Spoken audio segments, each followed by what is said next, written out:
Have you ever heard of a vampire scared of humans? This story is about a vampire who lived in recluse all his life, but still ended up dead. Now he stands in a castle full of noble knights, being treated like one himself. The same people who hunted him down, tortured him, and killed him in his past life now praise his heroism. This time, he chose not to run.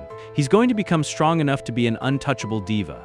And it all started on the night he died. It rained heavily as the army of holy knights stood guard against a vampire. One of the knights steps forward and instantly drives his blade straight through the vampire's body. He then starts accusing the vampire of slaughtering humans and hiding for 6 months like a coward. The knight smirks, cursing the vampire for the sin of deceiving the church and refusing the holy knight's judgment. The vampire's eyes widen as the knight further reveals that he didn't catch him earlier on purpose. This man really said, "I delayed justice for better PR." He joined the pursuit team late and let the vampire run wild all this time, to drag it out to make his achievement shine even more. Bro turned a manhunt into a career highlight. LinkedIn final boss. Furious, the vampire prepares its deadly claws and lunges forward. But that only solidified his demise. In truth, the vampire knew that only the strong survive in this world. Regardless of what he wants, everything is decided by the power of the strong. And so, he ran. As everything comes to a blur, he wonders about his fate if given another chance at life. Suddenly, the vampire jolts awake, panting heavily, confused. He looks around. His severed neck, his arms, and his legs were all fine despite his dying a few moments earlier. No blood, no disassembled body parts. He looks around, recognizing it as a tent he lived in before the holy knight started hunting him, right before his life turned into a tragedy compilation. This means he is back in time to 6 months back. Just before the subjugation squad started on his tail, this means he has truly been given another shot at life. His tent was located in a remote forest near Broadwind Village. Humans rarely came here, which is exactly why Eugene chose it. Not for peace, but for survival. Pathetic vampire barely scraping by from day to day. A vampire scared of humans? Yeah, evolution really fumbled that one. His name was Eugene. Originally, he did not crave human blood, but a long time ago, he gave in to his instincts just once. That was the mistake. The next day, mercenaries were everywhere. 5 days later, holy knights scour every village. Whether it took a month or a year, they took their time. But they always found Eugene. Clearly a bad decision. Out of fear, he survived on animal blood like a broke vampire on a budget plan. That went on for 12 whole years. But now he does not know how he came back to life in the past. But it is certain that only one thing matters. Eugene has been given this chance,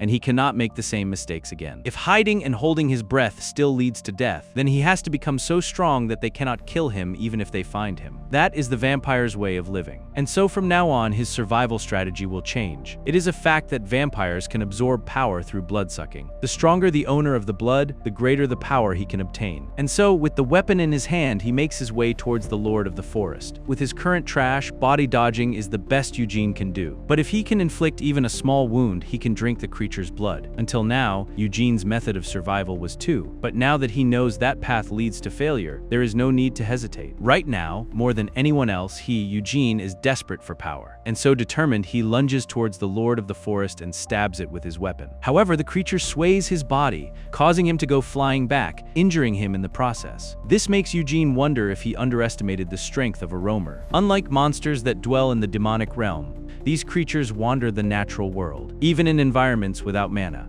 Some roamers possess magic stones. They are treated as more precious than jewels. To a roamer, the magic stone is its core. If Eugene can find the magic stone, he might be able to turn this around. But the gap between them? It's not big. It's embarrassing. At this rate, the creature could snap his neck before Eugene even finishes his next thought. The creature bites into him and drags him into the water. As he begins to become motionless, he wonders if he would get a third chance at life now, but he does not think that highly of himself. This is exactly why he always crawled, held his breath, and struggled just to survive. Determined to survive, he bites into the creature's tongue, wanting to win. And so, biting into it, he begins to suck its blood, getting stronger. He constantly reminded himself that there is no next time or any other chance. He needs to seize this one because survival means standing atop the blood of others. And so after reaching into the Lord of the creature's core, he takes the mana stone. With the creature now spliced into halves, he gets out of the water victoriously. He has planned not to run away anymore and swears to choose the path of battle. That is to seize blood and victory. Eugene managed to absorb the creature's mana pretty well. The magic power contained within this roamer's mana stone exceeds his expectations. Its color was different from what he had heard, and it was huge. But the ability he gained from the stone, Eugene can armor his skin with black scales. With this,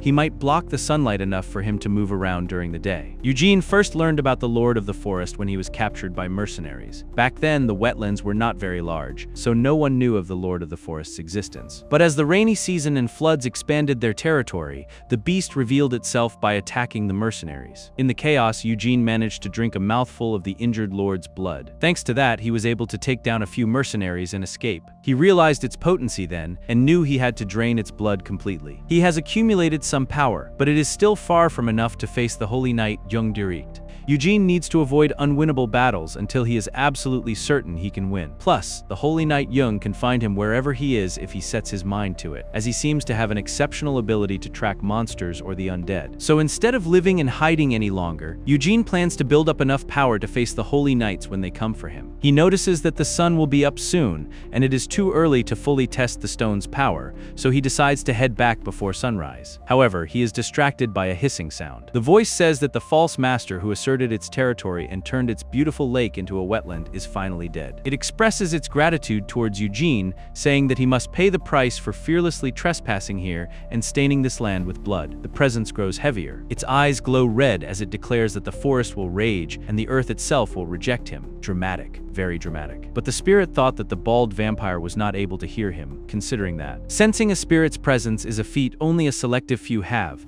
but it becomes extremely shocking as the vampire looks dead straight at him, questioning who he is. The spirit glitches for a second before revealing its identity as Mirian, a water spirit, saying it was the original master of this place, but that crocodile scumbag stole its turf 15 years ago, so Mirian became a slave. Worst landlord situation in history. Mirian happily thanks Eugene for killing the crocodile idiot, as now this place will be purified. But it mumbles how he definitely saw a bald old man getting eaten by the crocodile. But now there's this completely different guy standing here looking like a glow-up commercial. Mirian questions Eugene if that was a disguise to take down the crocodile. But Eugene becomes distracted as he sees one of the tattoos on his body disappearing. Mirian also compliments the cool tattoos and asks what they mean. Eugene says he does not know apart from the fact that they have been there since the beginning. Eugene has been a vampire for as long as he can remember, as he was born this way. Even in his earliest memories, these 10 tattoos were already etched onto his body. Since he couldn't recall anything from his distant past, for some reason he just focused on keeping his head down and surviving. He never stopped to question who he really was. These tattoos are some kind of imprint or spell. He wonders if one of them just unlocked because of what happened today. He tells Mirian to guard the forest well and that he will be leaving now. Mirian becomes shocked, saying she hasn't had someone to talk to in ages and now Eugene is leaving. It expresses how it is bored to death. As time passes, fewer beings can see spirits. It suggests that they become conversation partners. Mirian tries to bribe him, saying that he can offer pure water to fix that dry, pale, dehydrated vampire aesthetic. Mirian says that it is a water fairy after all, so its water taste is to die for. And to prove it, he literally vomits water out and offers it. Yeah, that's the offer. Drink it. Eugene was disgusted and told him to get lost. Mirian tries to convince him that it can also purify water so he can drink from anywhere instantly, but Eugene refuses to do so. A few days pass by. In the Broadwin village,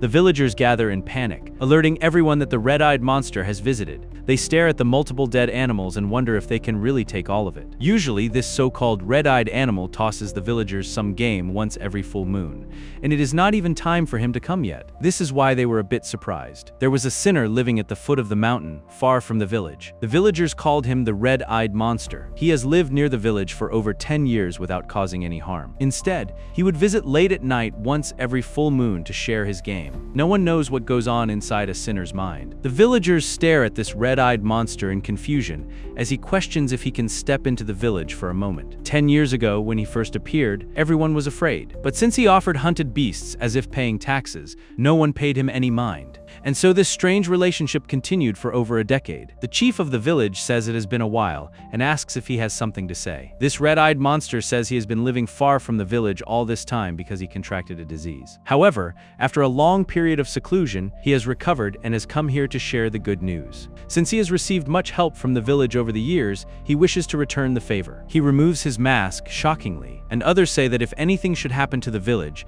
they can call him at any time. Calling such a beauty a red-eyed monster for years on end was indeed tragic. It seems the monster living in the forest must be one half elf or a noble. They couldn't believe he was that good-looking and still wore a mask. Miriam, the water spirit, pouts in annoyance. It asks Eugene what he is thinking, having given away all that game they worked so hard to catch. It yells that vampires are all about blood, slaughter, and death. However, Eugene calmly says that in human society, making acquaintances is important and showing goodwill as well. But the water spirit couldn't understand why he would mingle with them if he were not going to eat them. It also reminds Eugene that he said they're leaving in a few days. Therefore, they do not need this place. But Eugene quietly puts on his mask, saying he used to think things were unrelated, but he found out that is not always the case, and he cannot stand by and watch what is about to happen. Soon, mercenaries will storm this place, and everyone in the village will die. This surprises the water spirit. The mercenaries are coming to take a boy from the village. They intend to kidnap him and take him to the castle of Lord Tiwin, the local lord. In the process, they will kill all the villagers to eliminate any witnesses. If Eugene does not stop this event, it will lead to the Holy Knights invade. As for the water spirit, it was shocked and wondered if what Eugene said was true. Even if it is, how does he know that? Miriam has been with Eugene for a few days, but she cannot read him. Eugene says that before that incident occurs, he should try earning a little trust from the villagers and assure them that he is harmless. Their conversation gets interrupted as Eugene suddenly stops in his tracks. In the distance, they see some armed men approaching. There were ambushers who were planning to sneak into the village. They notice how Eugene is not armed and is alone. It will be trouble if he shouts. One of the men began to prepare his axe to kill Eugene. While the water spirit panics, Eugene remains unfazed. He instantly dodges the attack and ends up killing that man ruthlessly. The other ambushers watched in utter shock. His claws are filled with blood as he tells the water spirit that he has to build trust with the people,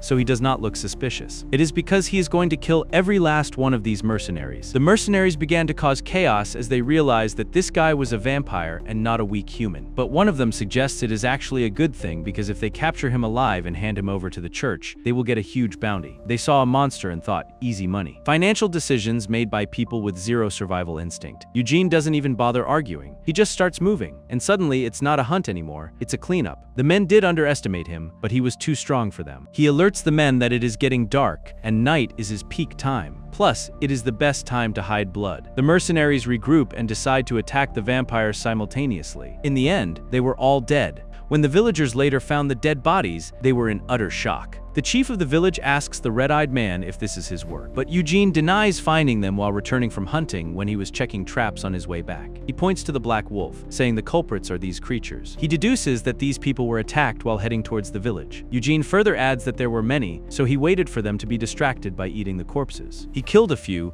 but there were originally more than the mercenaries. The ones that escaped might still be watching them. Bro lies so smoothly it's concerning. The chief says these black wolves are creatures notorious for being troublesome in this area, and he couldn't believe that the red-eyed man handled them all alone. One of the villagers revealed to the chief that there are definitely wolf claw marks on the corpses. The villages assessed the other corpses as well, and they concluded that they had all been mauled by wolves. The chief apologizes to Eugene for doubting him unnecessarily. Eugene then questions what they will do with the bodies. The chief says they cannot just leave them as food for beasts and they should bury them in the village. Miriam watched Eugene lie effortlessly and was impressed. After killing the mercenaries, wolves attracted by the smell of blood appeared and took care of things. That's all. And Eugene just carved tooth marks into the corpses to disguise their traces. But the water spirit couldn't understand why he was so concerned about his image. If he left this place now, he wouldn't have to bother with all this trouble. He could tell Eugene had something in mind. He then watches Eugene hand a letter to the village chief. Eugene reveals that he was thinking of delivering all belongings,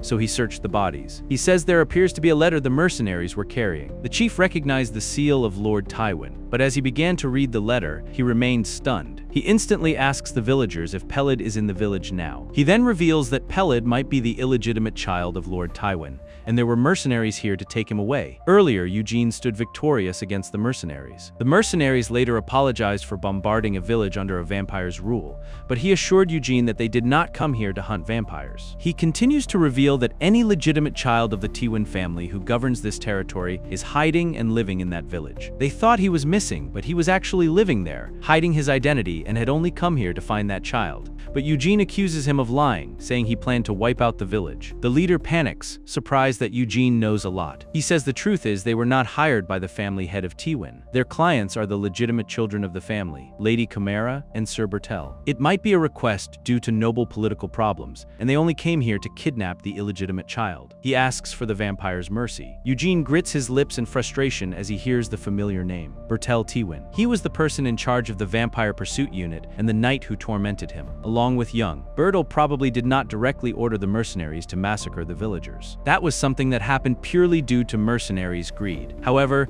that became the cause for Eugene to be discovered by the Holy Knights. It is because an entire village disappearing led to a large-scale mobilization of personnel searching for the culprit. The leader of the mercenaries confessed to Eugene that they just thought it was a good opportunity to make a fortune. If they had known a vampire resided there, they would not have done it. Eugene then turned to leave and told him to be careful of wolves on his way back. The mercenary began to sing praises of Eugene right before being beheaded by him in a single shot. Eugene obviously could not let them live now that they have discovered he is a vampire. Besides, the wolves that smelled the blood are drooling as well. Back in the present, the villagers were extremely confused to hear the illegitimate child lore. They all began to play Sherlock Holmes themselves, wondering how Pellet is a noble. One of the villagers reveals that his mother died last year and he has been living alone since then. Plus, he came to their village 8 years ago. The chief stares at the letter once again and wonders what they are supposed to do. Eugene suggests that they take the boy to the Lord's castle. He says the mercenaries could not handle the fierce beasts of this area, but he, having lived long in the forest, can escort the boy to the city while avoiding them. The chief hesitates to send him alone on such a dangerous mission, but Eugene assures him that as a knight, he cannot ignore it. Miriam continues watching Eugene lie as his life depends on it. But he did not expect this vampire to roleplay as a knight. Even the villagers were shocked to hear his true identity. You didn't smile, saying his introduction was late. He then introduces himself as Yan Eugene of the Eugene family. Miriam gets ignored as he breaks down, wondering who would believe such a foolish statement, because this is the most unserious serious man he's ever seen. And somehow, everyone believes him. The villagers instantly lunge at him with questions from every direction, but instead of panicking, Eugene is low-key enjoying the attention. The water spirit tries to warn him that even if it is a lie, this is too much. But Eugene reminds him of their earlier reaction, saying these people have never seen a noble. To them, anyone with confidence and a sword might as well be royalty. And just like that, his bluff works perfectly. It is a village making a fuss over the fact that a boy hiding in a mountain village is a noble. The villagers instantly let down their guard and erupted in cheers, wondering why he was living in seclusion in the forest for over 10 years. They asked multiple other questions about whether he was doing night training or something else. Eugene plays along smoothly,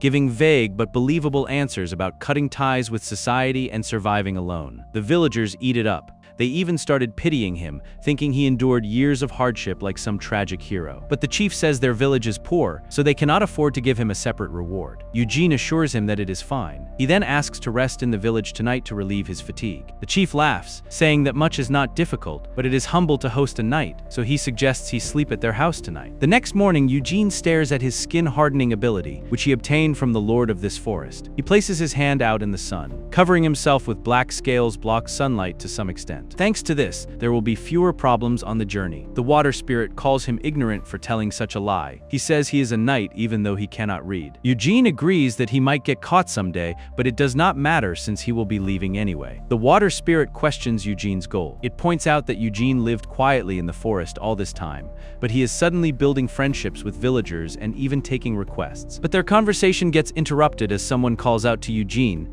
saying that they can depart for the journey now. Eugene gets up, saying that sometimes humans believe a person's authority more than cumbersome words. He can tell as many lies as he wants, but putting status first can reduce 100 lies to 10. Fake it till you make it. This village is probably the only place that would accept a makeshift lie as it is. But nobles are highly likely not to believe it easily, and so from now on, he is going to make the lie real. Build trust with good deeds, so far packaged lies as truth with skill. Before leaving, the villagers gather to send him off like he's some legendary figure. The chief hands Eugene a letter and entrusts Peled, the supposed noble child, in his care. Peled stares at Eugene curiously and says he will be in his care now. Eugene knows that to make all these lies true, he needs a higher status, and so using this illegitimate child, he plans to become a real noble. Just like that, the two men depart for their journey. Eugene looks at a place in the distance and asks Peled if it is called Brahms. Peled guesses it must be, considering the sign. Upon questioning, Peled reveals his late mother taught him how to read. His mother was of low status, so she did not learn formally, but she told him the person whom she loved taught her. Peled never dreamed that person would be Sir Tiwin, though. The water spirit hears this and suggests that Eugene ask the kid to teach him how to read as well. Eugene does exactly that, surprising Peled.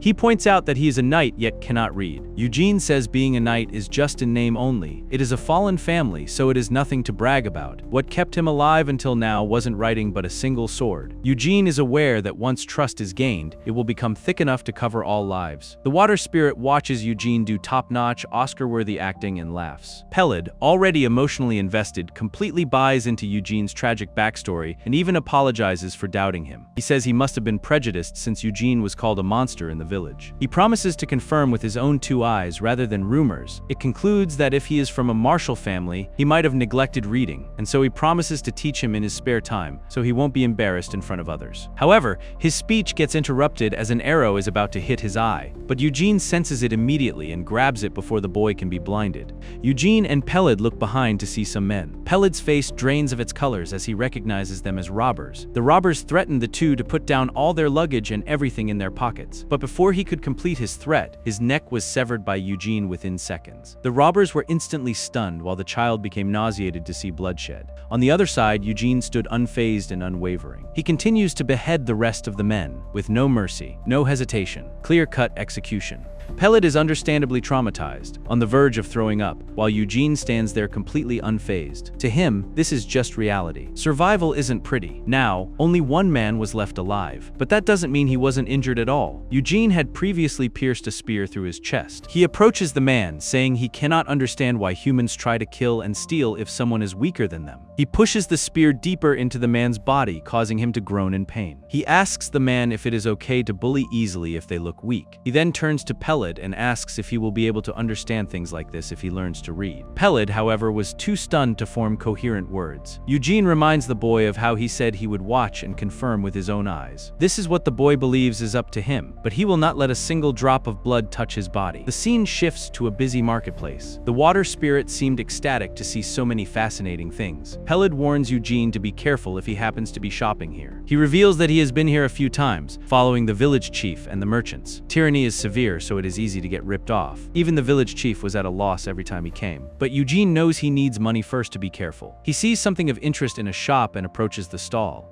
He tells the shopkeeper he wants to sell some pelts and asks for the price. The shopkeeper takes one look at it and is taken aback to see it as a black wolf belt. It was surprising to see so many pelts, considering it's a rare beast around here. He then assesses the buyer's appearance. Judging by his shabby appearance, he could tell Eugene was a merchant but a wanderer. He smirks internally, knowing he is perfect for ripping off. The shopkeeper then begins to put on an act, saying that the damage to the belt is severe and it might cost only 18 silvers. But he is immediately intimidated by the person's red eyes the moment Eugene locks eyes with him. He could feel the seller's predatory aura kicking in. The merchant starts sweating, slowly raising the price without even being asked. 25 silver. He continues to increase the price in a state of fear and confusion, but this shabby buyer wasn't satisfied and wanted more. The shopkeeper was not used to such a situation, as he was the one ripping others off. It was finally when he said that he would give 30 silver coins that Eugene called a deal. Even Peled remained astonished. That is how you bargain, ladies. Later that night, Eugene stares at a piece of paper. To him, the writings on it looked like earthworms. He had managed to learn the basics from Peled, but he is far from reading properly. He gets distracted as the water spirit compliments his clothes. He says this is worth the money spent. Eugene says that unlike their worries, it was a market with generous hearts. The water spirit says he should have come stronger and bought expensive silk, but Eugene says he is fine if it blocks sunlight. This shocks the water spirit,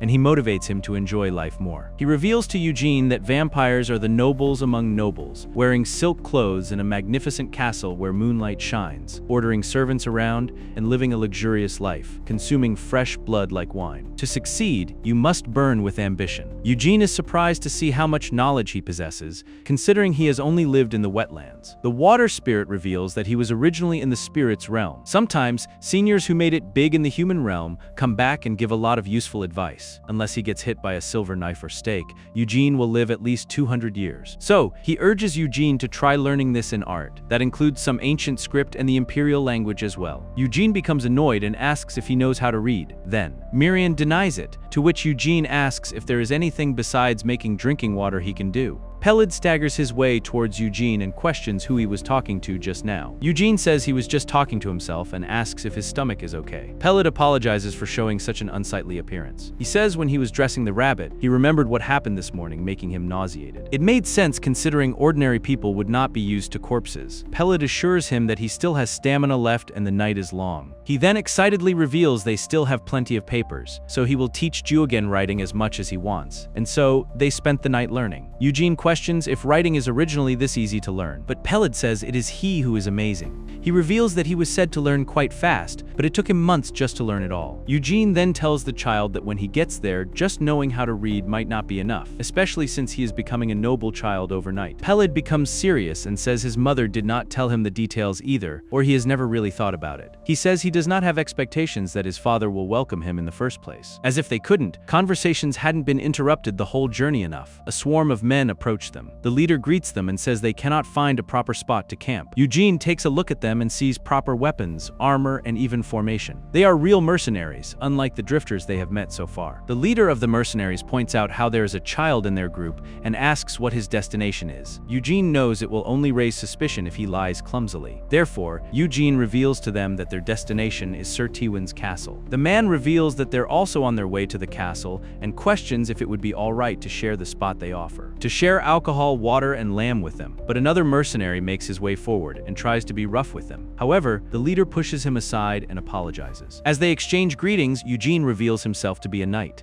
But one of the mercenaries makes fun of him, saying he looks nothing like a knight and accusing him of impersonating one. But Eugene had already told Peled he was a knight, and so he could not tell a different lie. Plus, the mercenaries approach them for different reasons. Whether he is a knight or not probably isn't that important. However, if they interrogate him this persistently, the story changes. Eugene does contemplate killing them all, as their numbers are not even that high, and as always, his hand slowly moves toward his sword. Just then, the leader of the mercenaries puts a firm hand on the mercenary's shoulder and punches him. The man goes flying back, shocking Eugene and Peled. He then bows to Eugene, asking for forgiveness. Eugene accepts the apology and suggests they take their positions. He is aware that there will be many suspicions in the future. To avoid them, he must become a knight as soon as possible. Later, when the knocked out guy, Laban, wakes up, he starts whining about why everyone is acting like Eugene is some big deal. And that's when the captain absolutely humbles him, saying he should know his life was spared thanks to him, where they all could have died. Laban groans in annoyance, questioning what is so scary about that shabby-looking guy who is barely holding an old short sword. The captain says he only judges by appearances and cannot see an inch ahead. He points to Eugene's robe and questions if he knows how much he is wearing it costs. He says that it is a high-quality robe lined with lichen leather. The cheapest ones cost over 10 silver coins. Laban becomes stunned, as it was at least 3 times his monthly salary. Plus, the fact that Eugene was reading a letter means he could read,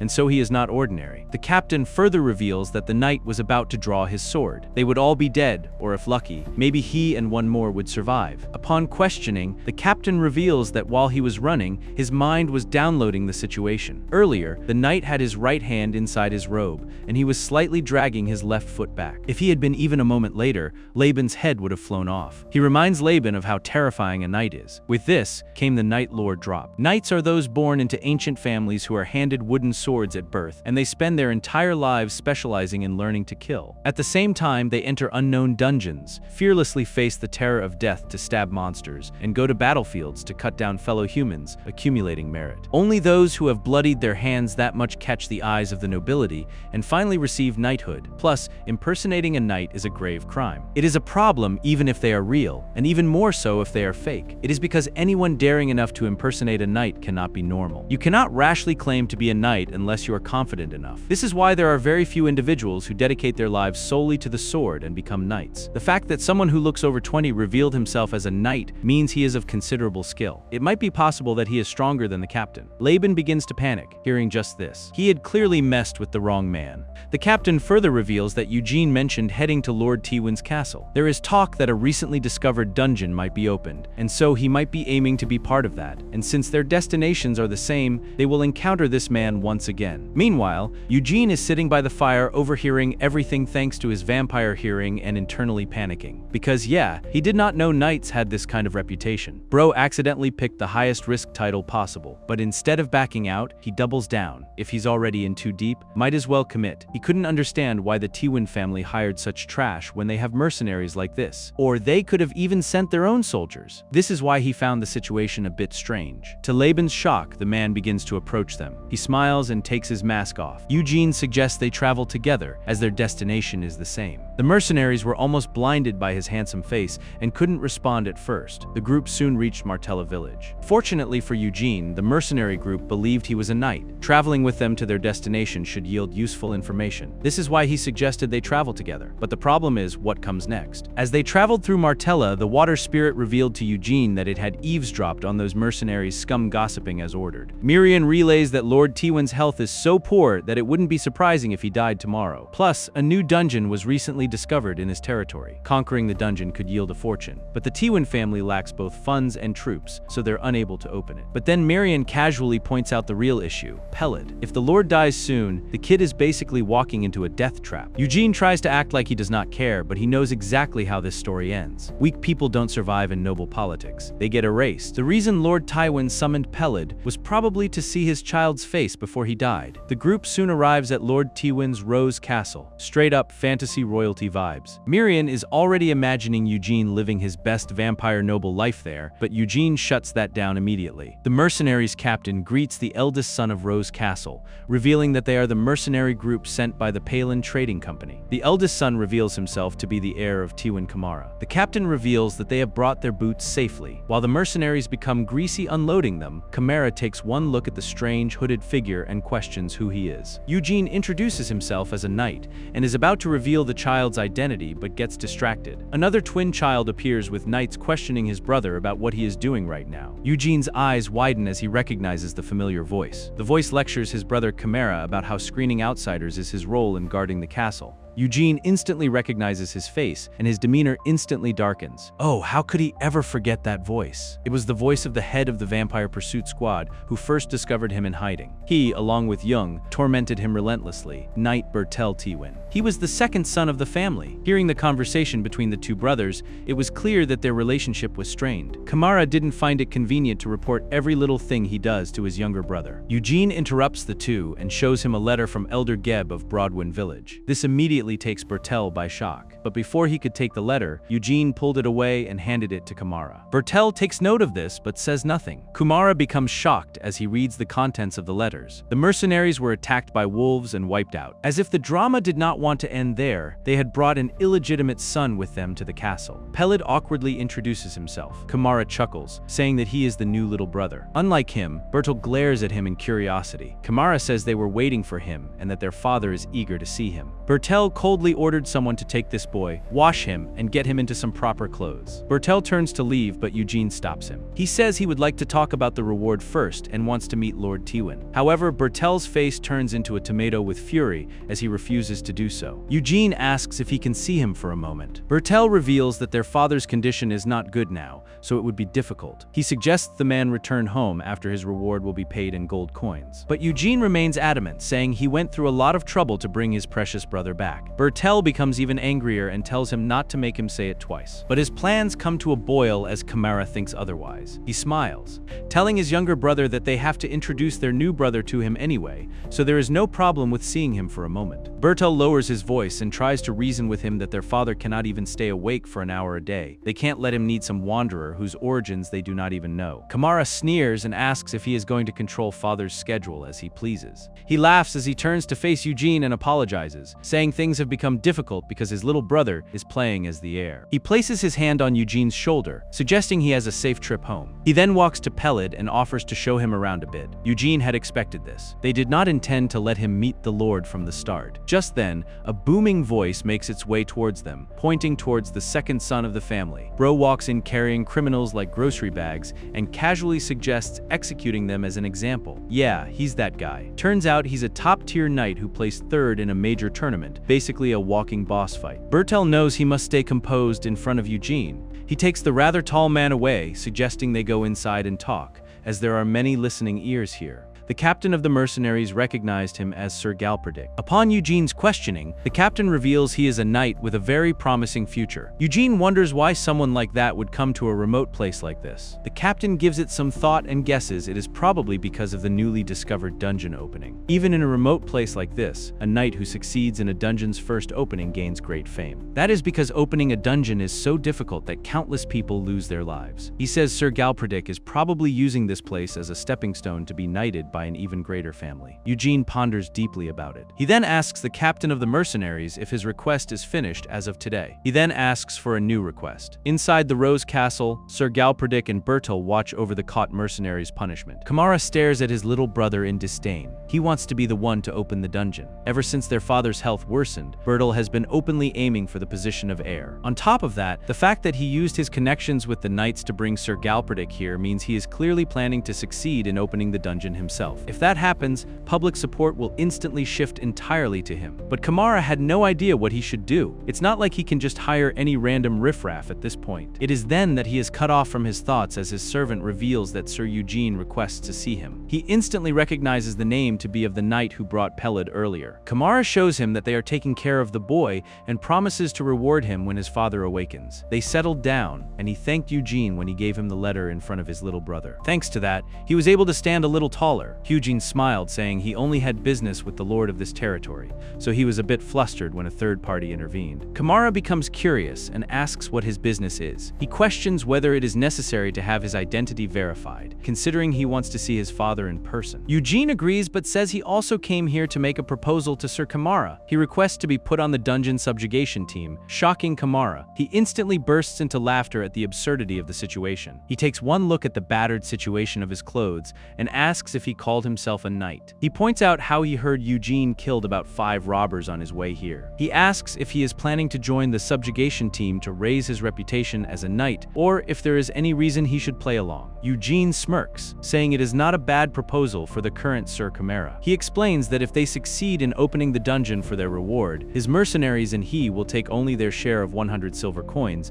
and half of the byproducts, excluding the magic stones. Kamara is taken aback, saying it is such a good deal that it makes him suspicious. Eugene says he is not the one in a rush, Kamara is. Kamara is aware that a knight lives by honor and dies by honor. Judging by this man's attire, he seems to be a wandering knight with no family backing. Plus, seeing as this man has no greed for money, honor must come first after all. He becomes shocked when Eugene says that he is the one who is in a hurry. This instantly reminds him of his political situation with his younger brother. He smirks in amusement. Kamara believes he knows how to choose the cards he can actually use. As for Eugene, he is different from those muscle-headed knights whose brains are made of brawn. He stands up, saying there is no reason to refuse such a decent opportunity, and reaches out his hand to solidify the deal. Eugene remembers how the captain of the mercenary squad revealed that the magic stones are hard to purify and the fees are steep. Byproducts, on the other hand, can be sold immediately for full price and are much more profitable. He also volunteered to introduce Eugene to a trading company he knows well. He was the one who had advised Eugene to take the byproducts for Lord Kamara to definitely accept the offer. Later, Bertel found it laughable that his elder brother was adding new members to the subjugation team this late in the game. Galpedic asserts that a dungeon is not a playground for children. It is a place where if you fall even slightly behind, you are instantly left to die. If someone with mediocre skills hinders their advancement, he is against it. Bertel scoffs, saying it is a knight his brother brought, so he didn't have grand expectations anyway. He reveals to the knight that his brother isn't on good terms with the local nobles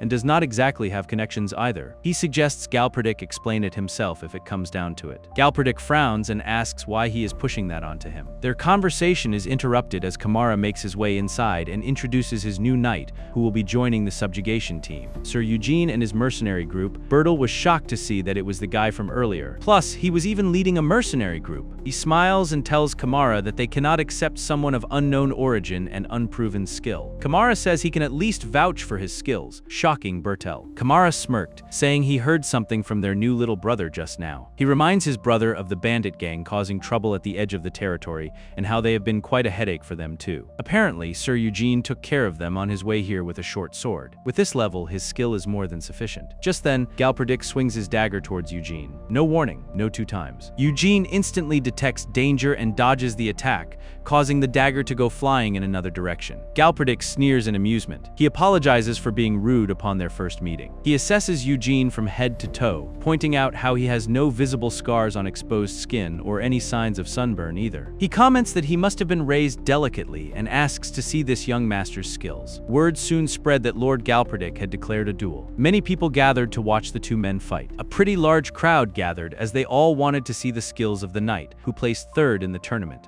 They had heard he was so strong he could tear monsters apart with his bare hands. And so whoever his opponent was, they almost feel sorry for him. Eugene watches Galpedic swing his sword about in a knightly way. After properly observing it, he mimics it. With that, the duel begins. The bell had just rung, and both of their swords were locked in. The two clashed their swords together with utter vigor and determination to defeat their opponent. Laban was proud to see Sir Eugene and believed that Lord Galpedic was completely helpless against him. But the captain was smarter than that and said he was just testing the waters. He deduces that Lord Galpedic is letting himself be pushed back on purpose. Galpedic smiles as he casually continues to dodge the man's attacks. He observes how this man's swordsmanship is rougher than expected. There are almost no habits, and he cannot tell at all what kind of sword this man usually wields. He is not particularly polished, but he feels like someone who was raised in the wild, and that's when it clicks for him. Eugene is not a knight, but somehow, he might be even more dangerous. Galpedic doesn't even sugarcoat it. He straight up calls Eugene out for his unrefined swordsmanship and the sloppy stance. He says this man has never been professionally trained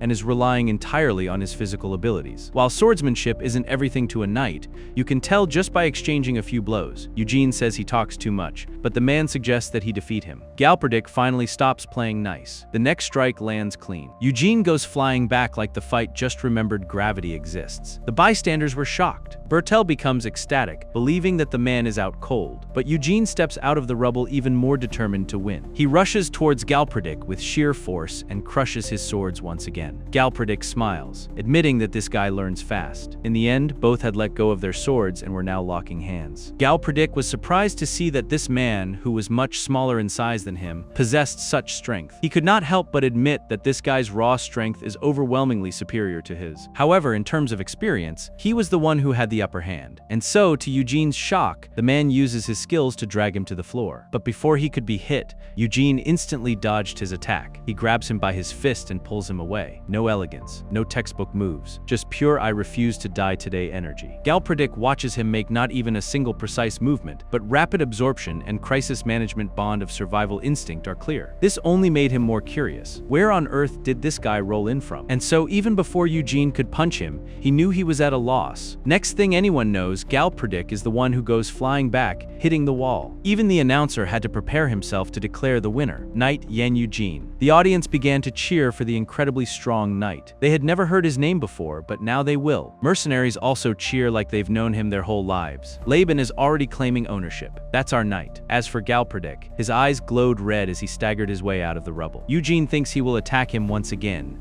and so he gets ready. But to his astonishment, Galpedic raises his arm and cheers, suggesting another round of applause for tonight's winner. Bertel watches everyone rejoice and call Eugene's name in unison. Later, Eugene sat at a well-filled dinner table awkwardly. He clearly wasn't accustomed to such a luxurious lifestyle. The butler reveals he has received orders from Master Kamara. Since Eugene needs to eat and rest well to open the dungeon, he will take personal responsibility for ensuring his meals are meticulously prepared. One maid tended to the lighting while the other asked for his wine preference. Not sure about Eugene, but Miriam was having the time of its life watching the scene unfold. It couldn't exactly tell the servants that a vampire doesn't need food. As if on a talk show, it wonders aloud if his lordship will get a stomachache eating all of this. Eugene ends up dismissing all of them, saying he will take care of his own meals and will just accept their kind intentions. Pissed, he tells the butler to inform Sir Kamara that he prefers to be alone. I am not surprised, considering he had decades of experience living as a recluse deep in the mountains. You don't just transition into royal dining overnight. Since that day, the people's view of Eugene has changed 180 degrees. Even Kamara was now showing respect to his capable knight. Even Laban, who had disrespected him earlier,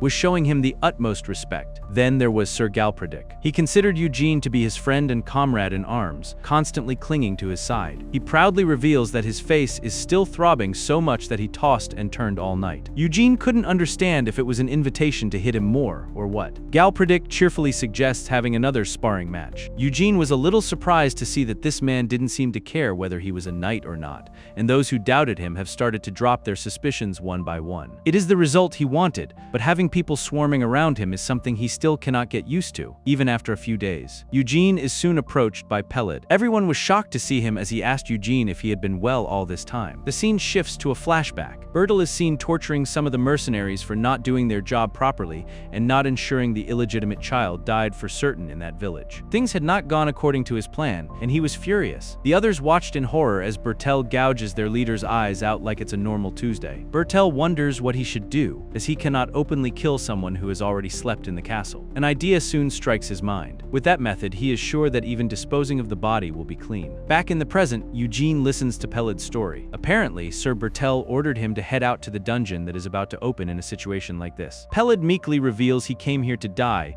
and now he is being sent to the dungeon to die. Eugen reminds the boy of the commotion when the mercenaries headed to the village and were attacked by black wolves. He says those third-rate mercenaries who became wolf food were probably sent by one of his brothers. He tries to reason with Peled that his brothers never wanted him to reach the castle alive. But Peled's eyes shine with a glimmer of hope as Eugene reveals that there is a way for him to live. He can become his retainer. Eugene explains that he is 16 and has already finished his coming-of-age ceremony. Therefore, he does not need a guardian's consent and can choose his own path. He can either stay hidden like this and wait for someone to cut his life short, or struggle to the very end. The day the dungeon opened soon arrived. Naturally, since it hasn't been opened yet, no one knows what monsters will appear. Galpedic guesses that judging by the scale, lower ranks would be goblins or kobolds. Mid-rank would be trolls or big spiders, and of course, they cannot protect the high-rank ones. Their goal is to clear a path as far as the area with mid-rank monsters. He was instructing the knights and suggested they retreat immediately if a higher rank shows up. He then orders the knights to scout the area to see if there is a dungeon entrance nearby. Some of the knights who were assigned the portal job were relieved not to end up dying, picking up a few scraps. Bertel, however, interrupts and questions if Peled is here. He looks around, saying he was assigned here. One of the knights points towards the child who was assisting Sir Eugene. Furious, he approaches Peled and orders him to grab his bag and get to position.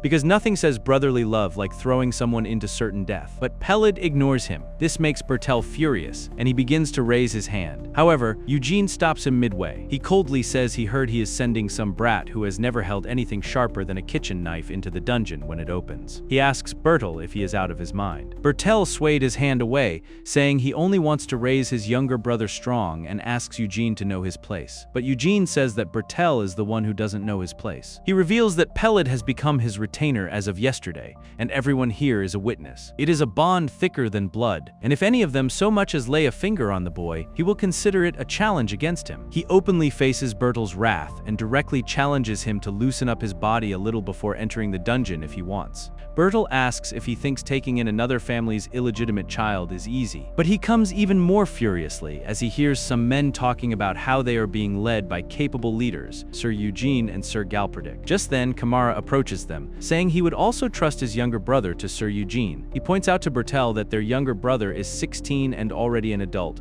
so he should choose his own path. This only infuriates Bertel more, but he couldn't say anything now. Eugene knew Peled was the prey. When the weak have already become the target of a predator, surviving is not easy. Even if you hold your breath, it will chase you and tear into your neck. If you cannot grow strong, then gather into a pack. That is the survival method of the weak. To Bertel's fury, Kamara approached Petal and offered to show him around his study and asked if he knew how to read by any chance. Just then, Galpedic reported that there are no traces of rumors nearby, and it seems no monsters escaped through the dungeon tunnels. This means they may open the dungeon. As the dungeon begins to open, Galpedic advises the knights to survive on their own. With that, they all began to advance inside the dungeon. Kamara bids them farewell, saying he will see them in 4 days. Peled also stood there for Eugene, advising him to stay safe. The doors closed behind them. There's no turning back now. Inside the dungeons, the knights instantly become busy fighting off the first base monsters. No warm-up whatsoever. Galpedic quickly pulls a knight away from certain death and orders everyone into formation, placing archers in the center while the front line forms a defensive perimeter to prevent the creatures from breaking through. There are hundreds of low-tier green creatures lurking on the dungeon walls,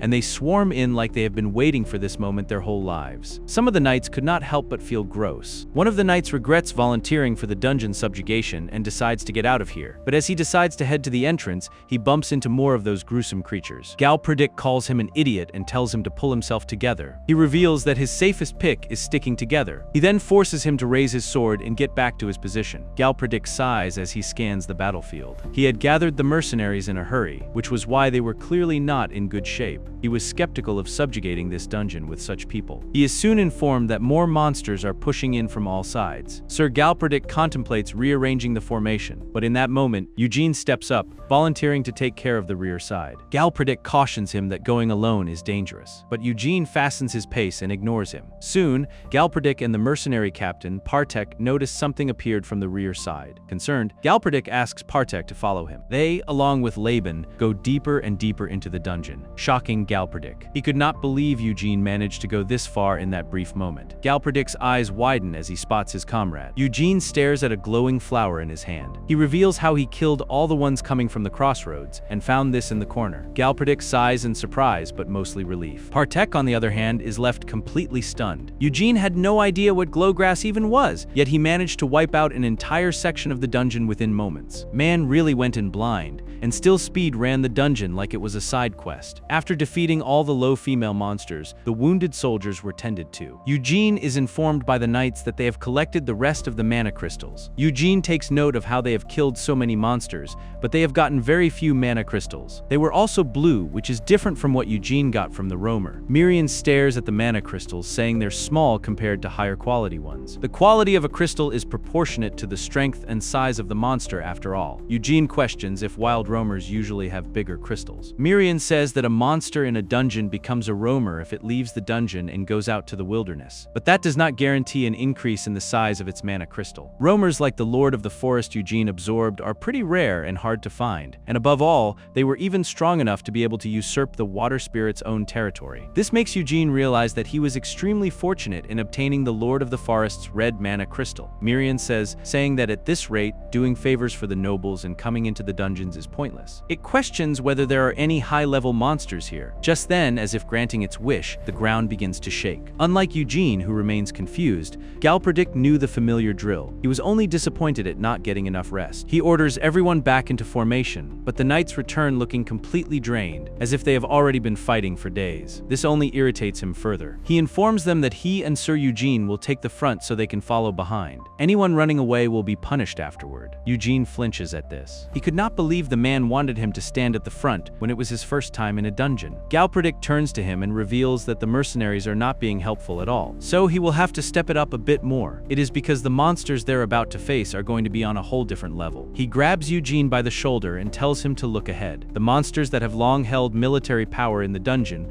will probably be using the goblins as their soldiers. In other words, they're about to face at least some intermediate level monsters, and if they eliminate them, the high level monsters will be waiting for them in the core of the dungeon, the depths. That day, right after Eugene consumed the red mana crystal of the roamer who was the master of the forest, he was able to gain a very useful ability. And so hearing Galpedic's rambling only makes him more curious. If he consumed another one like that, would he gain a different ability? Everyone else is worried about surviving, and this man is out here thinking about upgrades, priorities. Eugene focuses on the sounds coming from the depths of the dungeons. He estimates that there are at least 50 footsteps, and they are about 100 meters away from them. 3 heavier ones are in the back. Galpedic seemed to be impressed by his deduction and sneers. He hands Eugene a spear, offering that he throw it himself. Without any further hesitation, Eugene follows the command and swings the spear deep into the tunnel. It pierces through the front goblins. Just like that, the knights charged at the enemy. Without looking back, Eugene aims for the biggest goblin. Galpedic did send assistance to Eugene, but he did not care. Teamwork is optional when you apparently function like a one-man army. It was him versus the monster. He leaps forward, striking the creature and blinding it. He He then uses his weapon to pierce through its body and taste its delicious blood. Please don't forget, he is a vampire. The soldiers below were stunned by what they witnessed. On that day, they engraved the image of the knight they had long admired into their memory. Noble swordsmanship, upright and just, unyielding nobility. Eugene inflicts another attack on the goblin, sinking his knuckles deep into its thick green skin. He then ruthlessly yanks its head off, beheading it without the need of a weapon. The knights watch in horror as the goblin's neck gushes out pure blood. A fierce demon was defeated by a mere human, a figure who maintains his dignity. All of these were unlike the knights they had known before. Rather, it was a style far beyond their admiration. It was the style of a bloody beast. After wiping out what felt like an entire goblin population's senses, the knights finally sat down in silence. Galpedic assesses the monotonous scene before him. Some of their soldiers had died, while the others were pretty shaken up, trauma bonding in silence. He guesses most of their combat power has lost the ability to push on any further because of this battle. It is not like physical fatigue could have built up already, so this must be mental exhaustion caused by the scene they just witnessed. With a heavy heart, he guesses they cannot advance any more than this. He turns to Eugene and suggests they withdraw around here, considering they have already met the target, he said. But Eugene calmly says he is not tired yet. He says it feels like a waste to turn back now,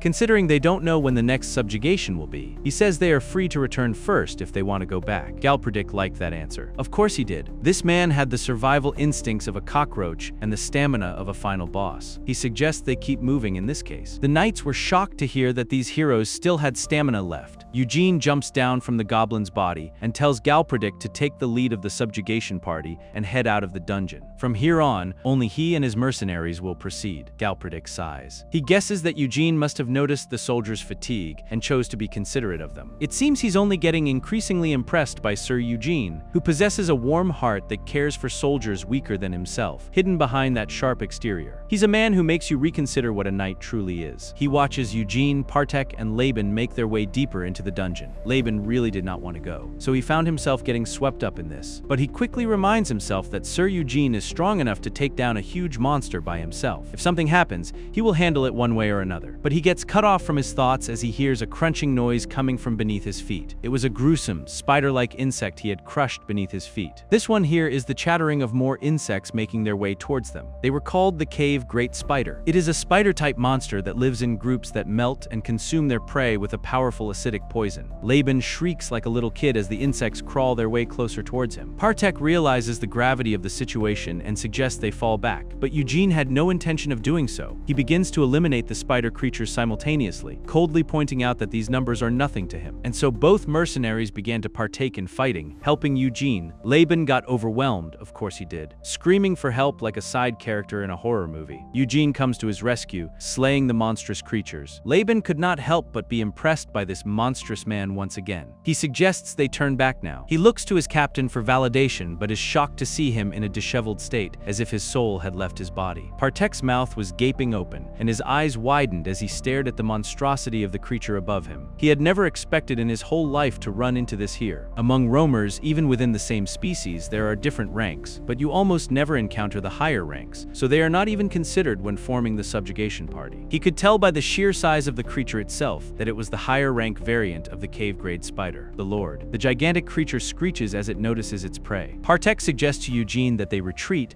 as they will not be of any help against a higher-ranked spider. At the very least, they should come back with Sir Galpedic. But to their surprise, Eugene coldly calls their names and orders them to withdraw, as this one is his prey. Partek instinctively obliges. He couldn't understand what he was feeling in the moment, the strange sensation like he had lost control of his own body. It is as if every nerve in him is screaming to get away from her. He and Laban instantly make a rush for it. Miriam laughs as it watches the scene unfold, commenting that those brats look like their instincts have surrendered to the difference in strength between them and Eugene. Eugene questions the spirit of that Lord thing is on par with the master of the forest. Meanwhile, the spider crawls around angrily, ready to attack. Miriam smiles and says no. At that level, it is probably even stronger than the master of the forest. In that case, Eugene was happy to know that the mana crystal should be even bigger. And so he readily prepares his weapon to fight off this roamer. After all, the harder it is to open a tray on your chest, the greater the excitement for what is inside. The scene shifts to a spider struggling to spin a web, but his efforts prove useless as a single swing makes him legless, severing his tiny body. It was Eugene's doing. Eugene remembers the second ability he gained by eating the mana crystal of that dungeon's lord. It was called camouflage. By protecting his skin with the first ability he obtained, skin reinforcement, and using camouflage to reproduce human skin, he is now finally able to stand under the sunlight. With this, the troublesome issue of having to avoid sunlight has been reduced. He gets cut off from his thoughts as the woman sitting beside him questions why he is not wearing a mask now. They express that keeping his looks hidden was so cruel of him. All the women were now crushing over him, giggling, laughing, flirting even. Apparently, news spread that he soloed a spider lord, and now everyone wanted a piece of that mysterious handsome knight energy. Miriam was having the time of his life, as usual. He teases Eugene for getting sucked dry. As if Eugene was not going through hell, Miriam also begins to imitate the women. As one of the women points out, if he has a lineage of an elf, considering he is so handsome, this catches Galpedic's attention. His booming voice fills the area as something strikes his mind. He points out Eugene's sharp eyes even in a pitch-black dungeon, and his ears keen like a wild dog's. He says he figured Eugene could not be an ordinary human, but he did not expect elven blood running through his veins. He curiously questions Eugene about how he managed to hide himself all this time. Eugene continues to aura farm with his pretty face, stating that he never really tried to hide himself on purpose. Eugene realizes he can now use the excuse that there is an elf among his ancestors if he is ever suspected. What he gained from eating that mana crystal this time was not simply an ability. The moment the mark disappeared, memories he had never seen before played across his mind. He saw himself as he is now, lying in an unknown place. Soft hands were holding him, and in that unfamiliar space where a bell was ringing out, everyone had their eyes on him. Eugene was now consistently wondering who the woman in those memories was. And are those memories even his? As someone who has no recollection of his past, the only thing Eugene remembers is, time's up. Eugene gets knocked back into reality as Laban calls him for help. He was apparently getting choked to death by Galpedic. At this point, Laban's full-time job is just surviving consequences. Galpedic was teasing him for running away and only being a dead weight for Eugene in the dungeon. Anyways, where were we? The only thing Eugene remembers is his name. But because of what happened this time, he has started to have a certain hunch. If he erases these marks one by one, just like now, he might be able to find out more about himself. Not some falsehood like being a knight or having elven blood, but who he truly was. The scene shifts to everyone gathered at the deathbed of Lord Tywin. He had heard of their successful subjugation of the dungeon opening. Galpedic respectfully greets the Lord, introducing himself as Crema, the third son of Galpedic. Eugene carefully observes his mannerism and introduces himself in the same way. Lord Tywin then gave him a certificate to guarantee his status. Eugene expresses his gratitude but gets interrupted as the Lord begins to cough violently. The Lord talks to his eldest son Kamara about his younger brother's ambition, saying they weigh heavily on his mind, and he cannot close his eyes in peace. Kamara tells him not to worry about Bertel. He promises to guide this domain that he has built up over a lifetime, safely and properly. But the Lord tells his beloved first son that a domain is nothing but dust and earth. He tells him to always remember that a lord must look after his people, not his land, and lead them. With that, he becomes motionless. Eugene watches how a lot of people grieved over the Lord's death. However, even in front of the same person's passing, there are some who do not share the same sentiment. The scene shifts to Kamara and the others bidding farewell to Sir Galpedic. He apologizes for having to leave amid the Lord's funeral. He then questions Eugene if he is really going to stay here. Eugene reveals he intends to go into the dungeon one more time. It would be a waste to leave it after they went through the trouble of opening it. Galpedic thinks of it as a shame, saying if the Count of Evergrow had heard of him, he would have liked him very much. He then reaches out his hand, saying it was an honor to cross swords with a strong knight like Eugene. He hopes that the next time they meet, they will not meet as enemies. With that, they shake hands, and Galpedic leaves. Eugene then tells Partek to prepare for departure. Partek explains to a curious Padil that, as a rule, knights ride horses, so they are going to the trading company to both get a horse for Sir Eugene and sell the monster's byproducts. Pedal passionately says that as Sir Eugene's retainer, he will also do his utmost to assist him. However, Eugene coldly says he will not need his assistance for the time being, confusing him. To his utter disappointment, he was tasked with other things. Let's just say they were less exciting in nature. The kingdom of Kaler's greatest commerce city was Marin. Laban proudly stood in front of the dungeon byproducts that Eugene had accumulated. It was to brag in front of the other individuals at the port. Everyone had obviously heard about the dungeon's open subjugation done in the T-Wind territory,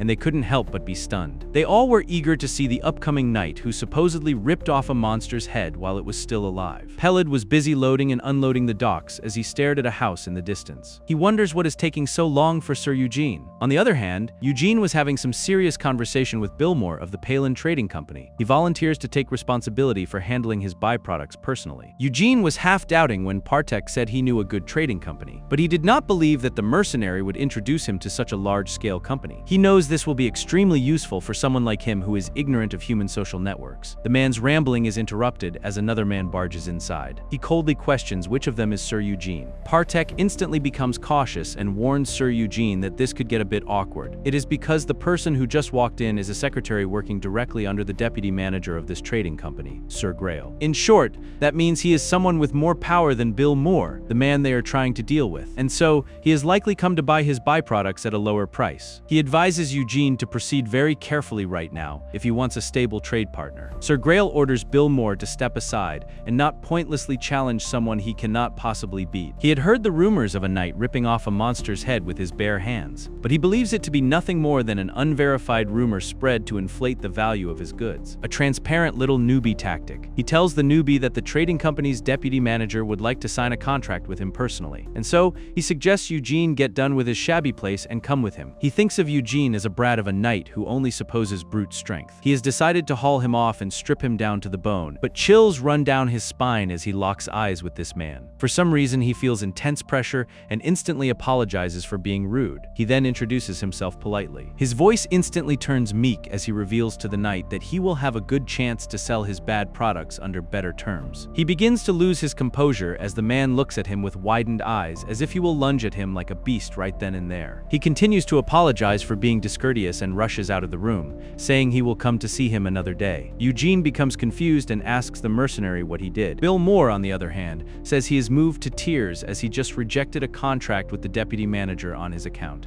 and so he promises to give him full and unwavering support from now on. On the other hand, Mr. Grail reports back to the deputy manager, revealing that Eugene rejected their offer. The deputy manager becomes curious, saying that knights often make things difficult for the merchants, forsaking their honor or pride. In that case, they have to make things difficult for them in their own way. For merchants like them, whose power lies in money and goods, it is not particularly hard. That is, especially when the opponent is a poor knight who does not even have a proper horse. She then tells Mr. Grail to go and deliver a gift to Sir Eugene, something that is far too good for a penniless knight to refuse. On the other hand, Eugene instructs Peddle to stay here and keep selling the byproducts he brings to Billmore. Peddle was not happy with this decision, questioning why he has to stay behind this time too. He questions if it is because his skills are still too lacking to follow him. He promises to start training with his sword this instant if that is the case. Eugene reminds him of the retainer's role. Peled hesitatingly says it is to support the knights they serve in both battle and daily life. Eugene says he has to support his daily life as his retainer, sell the byproducts he brings back from battle, and accumulate money. Peled was not happy at all with this decision, but he silently agreed to obey. He knows if it were not for Sir Eugene, he would have died a long time ago. Throwing a tantrum over something like this could just be disgraceful. But his eyes widened in hope as Eugene revealed that he would consider teaching him the sword once they had saved some funds. Eugene smiles warmly, saying that someday he will have to support his battles as the retainer too. Peled grinned in satisfaction, promising to follow his orders. Eugene and Partek continue roaming through the marketplace, buying minimum essentials. Eugene comes to note how money disappears fast. Even the water spirit was crying, saying their purse is so thin that even their heart feels hollow now. But Eugene's attention gets directed as he stares at a plate of armor. Partek reveals that it is a true dream for every knight. It's not just that armor is expensive. Even fairly wealthy knights often pass this kind of armor down through generations. That is how valuable it is. Both get interrupted as Laban rushes towards them, revealing that a huge roamer horde has appeared just outside Marin. He pants out of breath, revealing that rumors from the forest east of the city are trying to push in, and the local Marin guilds are barely holding them back right now. Partek suggests Eugene that they should participate in this subjugation, but Eugene questions why he should. Laban interjects and reveals that unlike dungeons that have an owner, there are no commission fees for roamer hunts. Plus, this place is Marin, the merchant city overflowing with capital. It is the perfect location to sell monster byproducts and loot at soaring prices with no transport costs. In other words, it means a huge amount of money. Before you begin judging him, Eugene is not your typical hero. He simply cares a lot when it comes to money. And so Eugene instantly switched modes. Choice. Morals? Optional. Profit? Mandatory. But before they can leave, Sir Grail hurries towards them, out of breath. He had a horse with him. He confidently reveals that the deputy manager sent a war horse as a gift, and he is here to deliver it. Glossy black mane as smooth as silk, muscles tightly woven as if God had sculpted them. A thoroughbred among thoroughbreds with its own pedigree. Eugene's demeanor darkens as he questions if the deputy manager is giving him this. Mr. Grail is instantly intimidated as he sees the familiar look in this man's eyes. He tries to reason that it is a small token of appreciation. To his surprise, Eugene instantly gets on the horse and tells the man to inform the deputy manager he is grateful. With that, he rushes towards the outer walls of the city to rake in some money. Mr. Grail watches as the other two mercenaries run after him while contemplating leaving this stressful job. On the outskirts of this city in the eastern outer forest, a few monsters feast on a corpse, but they become alert as they hear some noises nearby. But before they could react, Eugene beheads them in a single strike. Miriam comments that most of the guild members who are supposedly holding the lineup ahead might already be dead. It is because they can already see the monsters from here. Eugene thinks of it as good news, saying he does not like sharing loot. Absolutely unhinged behavior. Eugene comes to a halt as he gets closer to the battle scene.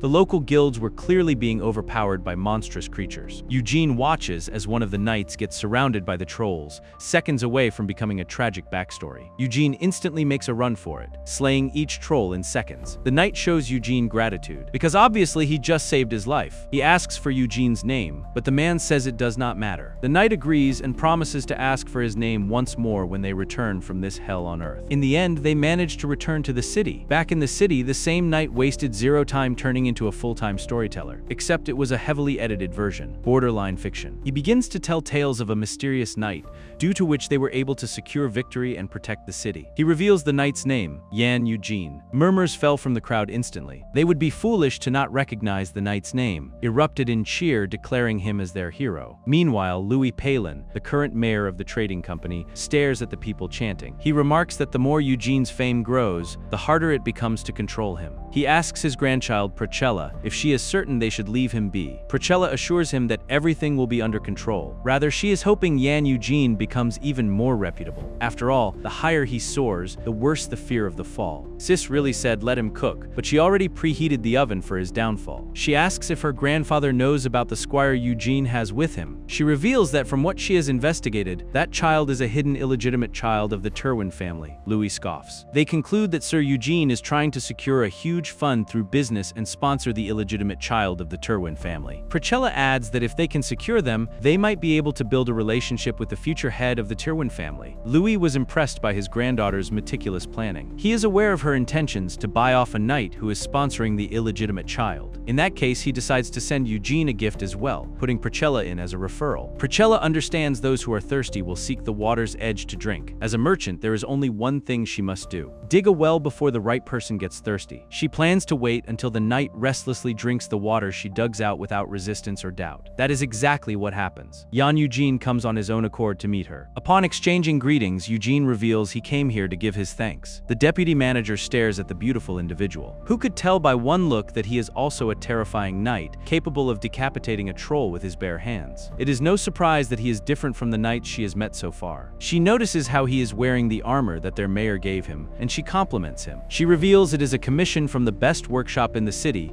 made from a special steel forged by mixing iron with ogre bones. This gives it hardness even a dragon's fangs cannot easily pierce. Eugene ponders and says he can count on its sturdiness in the next dungeon subjugation. He expresses that he's grateful to her for providing them with great lodging and food. He says his mercenaries are in good condition now, and he anticipates them to show impressive results. He does not know what he did to receive this, but he expresses his gratitude for her goodwill. She is about to suggest her proposal, but Eugene instantly stands up and says he will take his leave. The deputy manager was shocked. That was not part of the script. Eugene says he will stop by the Terwin dungeon once more, but he then adds that his contract is only limited to the byproducts from the dungeon this time. So it might just be farewell, as he is going to focus on collecting mana crystals this time. A clear Uno reverse. She set the trap, he said. Nice setup, and walked out anyway. But Procella was not going to be played. Not even close. She points out how she has given him the utmost luxuries, yet he pretends to remain ignorant. She smirks, questioning if he didn't learn that everything in this world comes with a cost when he was a squire. Or does he not care if the people of this city who are praising him find out that he's a shameless knight who knows no one there? This instantly grabs Eugene's attention. Color drained from his face. And, honestly, as a vampire, it was already a low bar. The deputy manager questions if he is just going to walk away after taking everything from her. Eugene smiles, calling out the ridiculous situation. He points out how she ordered him around on their first meeting, then she dumped unwanted gifts on him as she pleased, and now she demands payment for those gifts. His red eyes glowed darker as he icily questioned if a mere merchant was trying to threaten him. The atmosphere of the room became intense, clearly in favor of the knight. Eugene approaches Priscilla closer and clarifies that he has already made a contract with Infiltrating company through Bill Moore. As long as she quietly keeps buying his goods, he could not care less about what the people of this city say about him. But she's right for saying that everything has a prize. He challenges her to go ahead and run her mouth all she likes. She will then find out for herself what that prize really means. Priscilla stood frozen in her tracks as she had clearly not anticipated such a situation where she was powerless. Eugene continues his main character's speech, saying that from where he stands, it only looks like Palin is colluding with the city to persecute the knight who saved it. If this is how things go, when the next crisis comes, there will not be a single knight willing to step forward for Marin. With that, he turns to leave like he just dropped the hardest mic in history. Partek tells the deputy manager that it is truly unfortunate. If her approach had been different, they could certainly have built a good relationship. Before Eugene could leave, Priscilla instantly bows in apology, shocking her subordinates. She admits her discourtesy and says she let her desire to gain the upper hand in the relationship cloud her judgment. To atone for her rudeness, she would like to start over this relationship from the beginning. She says she will keep his existing contract with Bill Moore,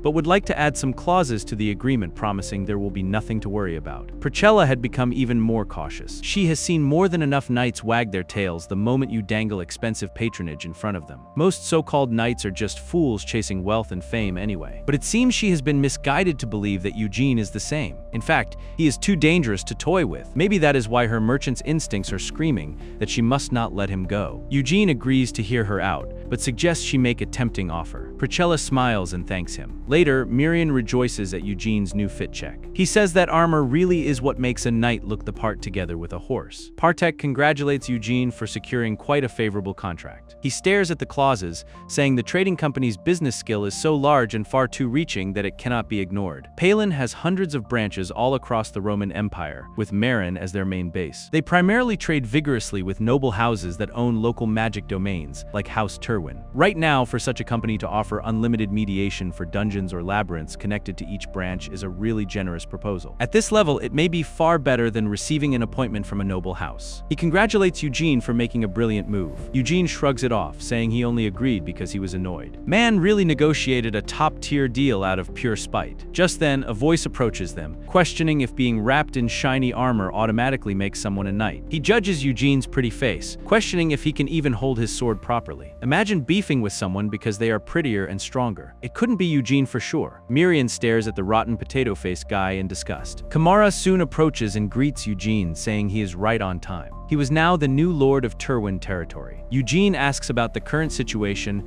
and Kamara reveals that his younger brother went and hired new mercenaries again instead of having his spirit broken. This time, something feels off to him. Kamara reminds him of the mercenary band his younger brother hired to bring Pelid here last time. From what he recalls, they were a nasty bunch, and for some reason the mercenaries he has brought this time give off a similar sort of feeling. And so he offers Eugene to serve as commander of this dungeon subjugation party. But he gets interrupted by the previous rotten potato-faced guy who mocks that, if that fellow dies in the dungeon, he can become the commander then. Kamara was shocked by his rudeness. The potato-faced guy continues speaking, saying that it's not like they are going on a picnic, and it's just not something he wants to say either. In a dungeon, human life becomes as cheap as it flies. They must prepare for the worst. He smiles disgustingly at Eugene, saying that he will be counting on him. To the potato guy's surprise, Eugene agrees, saying if he dies, they will let Baldy over there play commander in his place. Baldy was at least a better nickname than the rotten potato-face guy. He should be grateful for it. Eugene knew this was one of Bertle's little tricks. He is planning to use the mercenaries to get rid of Biogene inside the dungeon, but Yogan finds it fun to watch things go the other way around. Miriam agrees and laughs. The scene fast-forwards to Eugene's slicing of goblins as if they were vegetables. He continues handling all of them solo. Baldy watches him in shock. It seems this guy's reputation wasn't just empty bragging. Eugene stands at the very front, taking on 100 men's worth of work, stuck all by himself. The mercenaries he brought are almost just standing around by comparison. He hates to admit, but this knight has an overwhelming presence, like having a massive shield set up right in front of them all. This only means he has more work to do. He decides to watch carefully for a good opening and get a chance to get his poison-coated sword to at least graze that infuriating phase. After defeating the low-tier monsters, Eugene announces that up ahead is the area where only mid-rank monsters appear. He cautions them that their lives will be at stake and only those who wish it should follow him. Baldy and the other mercenaries grinned in greed. Taking it as a good opportunity, they decide to follow him. Laban also volunteers to go but is stopped by his captain, suggesting they wait here and stay. Laban becomes confused, to which the captain reveals that Sir Eugene seems to have a different idea in mind. As Eugene makes his way deeper into the dungeon, he remembers he came here together with Sir Galpedic last time. It really seems a lot less entertaining without him, as much as he hates to admit it. He only watched the man briefly, but he is an excellent leader for sure. He raised fallen morals at just the right moments, and he personally took the most dangerous positions at the very front as he advanced. He knows with him by his side, he might have been able to clear this dungeon safely, even with this rubble of a party. His curiosity only increases as he wonders how that man would handle this situation. Eugene takes note of how these mercenaries have dropped their half-hearted art and were ready to pounce on him at any moment. Eugene smirks, saying he will oblige them if they are that eager to die. With that, Mirian activates its water powers, taking them all aback. Without warning, it unleashes it on the enemies. With its water, it was able to put out the fire, causing darkness. The mercenaries panicked as they couldn't see anything up front. Baldy tries to calm them down and orders them to relight their torches, but before they could do so, they were being slaughtered like cows. The darkness, which is usually silent, was now filled with screams of mercenaries as they died one by one. Baldy anxiously begins to light up a fire with stones. With no light, it is turned into a situation that makes it easier for Eugene to rampage alone. He stops his act as he senses deafening quiet. Shivers run down his spine, and he freezes in his tracks as Eugene approaches him from behind, questioning if he needs fire. He volunteers to help if the guy is having trouble breathing. Eugene instantly lights a fire, and the man could clearly see the dead monster ahead. Eugene questions if he can now see who was hunting and who was being hunted. Baldy knew he was doomed and cursed the vampire before giving up. The scene shifts to Rose Castle. Kamara hurriedly approaches Eugene in a state of shock. Bertel also runs close. Kamara asks the man if the news is true. Eugene drags Baldy forward, saying that they can hear it directly from the person involved. Bertel was shocked to see his tortured state. He seemed to be traumatized, repeatedly saying that he tried to kill Eugene on Bertel's orders. Bertel immediately denies everything, trying to gaslight his way out of it. Kamara instantly lashes out at his younger brother, questioning how far he is planning to go. Bertel Blacks nails him emotionally, questioning if he's really going to believe the words of someone who has clearly lost his mind. Baldy seems to be in a disheveled state, repeating incoherent words, saying that he deserves to die for daring to raise his hand against his lord. And so, without warning, the man jumps out of the window to his death. Man really said, "I plead guilty," and speedran his own death scene. Bertel scoffed, saying that the mercenary clearly went mad after seeing a man getting torn apart like paper by a monster. But Kamara says what he finds stranger is that his brother is relieved someone died. Yes, brother, because dead witnesses don't talk. Bertel instantly shifts the topic and accuses Eugene of having no pride as a knight and daring to slander him with paranoid delusions. Eugene darkly questions the man if he can swear on his honor as a knight if he is truly innocent. Bertel hesitates and says he can. Eugene says he hereby demands a trial by combat against him, staking both his knightly honor and his life upon the truth. Bertel was shot and gritted his teeth in frustration. The word about what had happened soon spread. Kamara stood as judge between the two. Bertel aggressively locks swords with Eugene. While fighting the cruel man, Eugene is reminded of his past life. Bertel was the one who informed Sir Jung of his whereabouts. He could not believe he was chased by a mere wretch like this for over a decade. Bertel was taken aback by his strange words. Eugene takes it as an opportunity to strike. He overpowers the wretched man, causing his sword to go flying away. With murderous intent, Eugene glares at the man, ordering him to pick his sword up. Bertel's swordsmanship was by no means poor, but this time, even someone ignorant of the sword could see it. They could see that Eugene is overwhelmingly stronger than Bertel. His weakness ends up causing him to lose his arm. Kamara was shocked and instantly intervened. He says he cannot simply stand by and watch his brother die. He argues that Bertel is no longer capable of fighting and thus cannot prove his claim through the duel. Therefore, the victor is Eugene. But Bertel protests that he can still fight. Kamara tries to shut him up, saying the match is already decided. And as the knight, Bertel should acknowledge his crimes and repent for them in prison. But Bertel had no intention of starting his redemption arc. Instead, he picks up his weapon once again and lunges at Eugene in a state of panic and madness. He clearly couldn't think straight as he pounced towards towards his enemy, saying if it weren't for him, he would never have had to suffer this humiliation. Those were clearly his last words. The next few moments of his life were surrounded with confusion. He could not feel his body move. Rather, he saw his armor fall onto the ground in the distance, while his brother watched him in terror. Eugene had cleanly removed his head from his body. He tells Bertel that he should have grasped the last chance his brother gave him. Everyone watched in silence, including Kamara. Eugene leaves the grounds while Kamara calls out to his foolish younger brother. The scene shifts to the water spirit questioning Eugene if it isn't a pity. Upon asking, the water spirit says that Baldy was the first familiar he ever made, yet he ended up using him only to force a confession before tossing him aside cleanly. But did Eugene clarify that the guy had such a weak mind, he could not even properly endure becoming familiar? If he had left him as he was, it would have been easy for others to notice he had become a vampire. Using him as expendable bait to force a trial by duel was the most appropriate use for him. Eugene really said, if you can't handle being undead, that's a you problem. Besides, he couldn't let someone live after he bared his fangs at him. Miriam knew he was right, but protests that a vampire should command countless slaves. It is because for vampires, leaves are the very symbol of power. But Eugene didn't care. He believed if he turned weaklings into familiars, cleaning up after them would cause more trouble than they were worth. He is cut off from his thoughts as he hears chaos from inside the room. He becomes immediately entrusts as he hears Bill Moore and Priscilla mentioning Sir Galpedic's name. Bill Moore notices him and instantly congratulates him for the dungeon subjugation. However, Eugene was more interested in what happened to Sir Galpedic. Priscilla reveals that 2 weeks ago the knight took part in the labyrinth subjugation in Count Evergro's domain,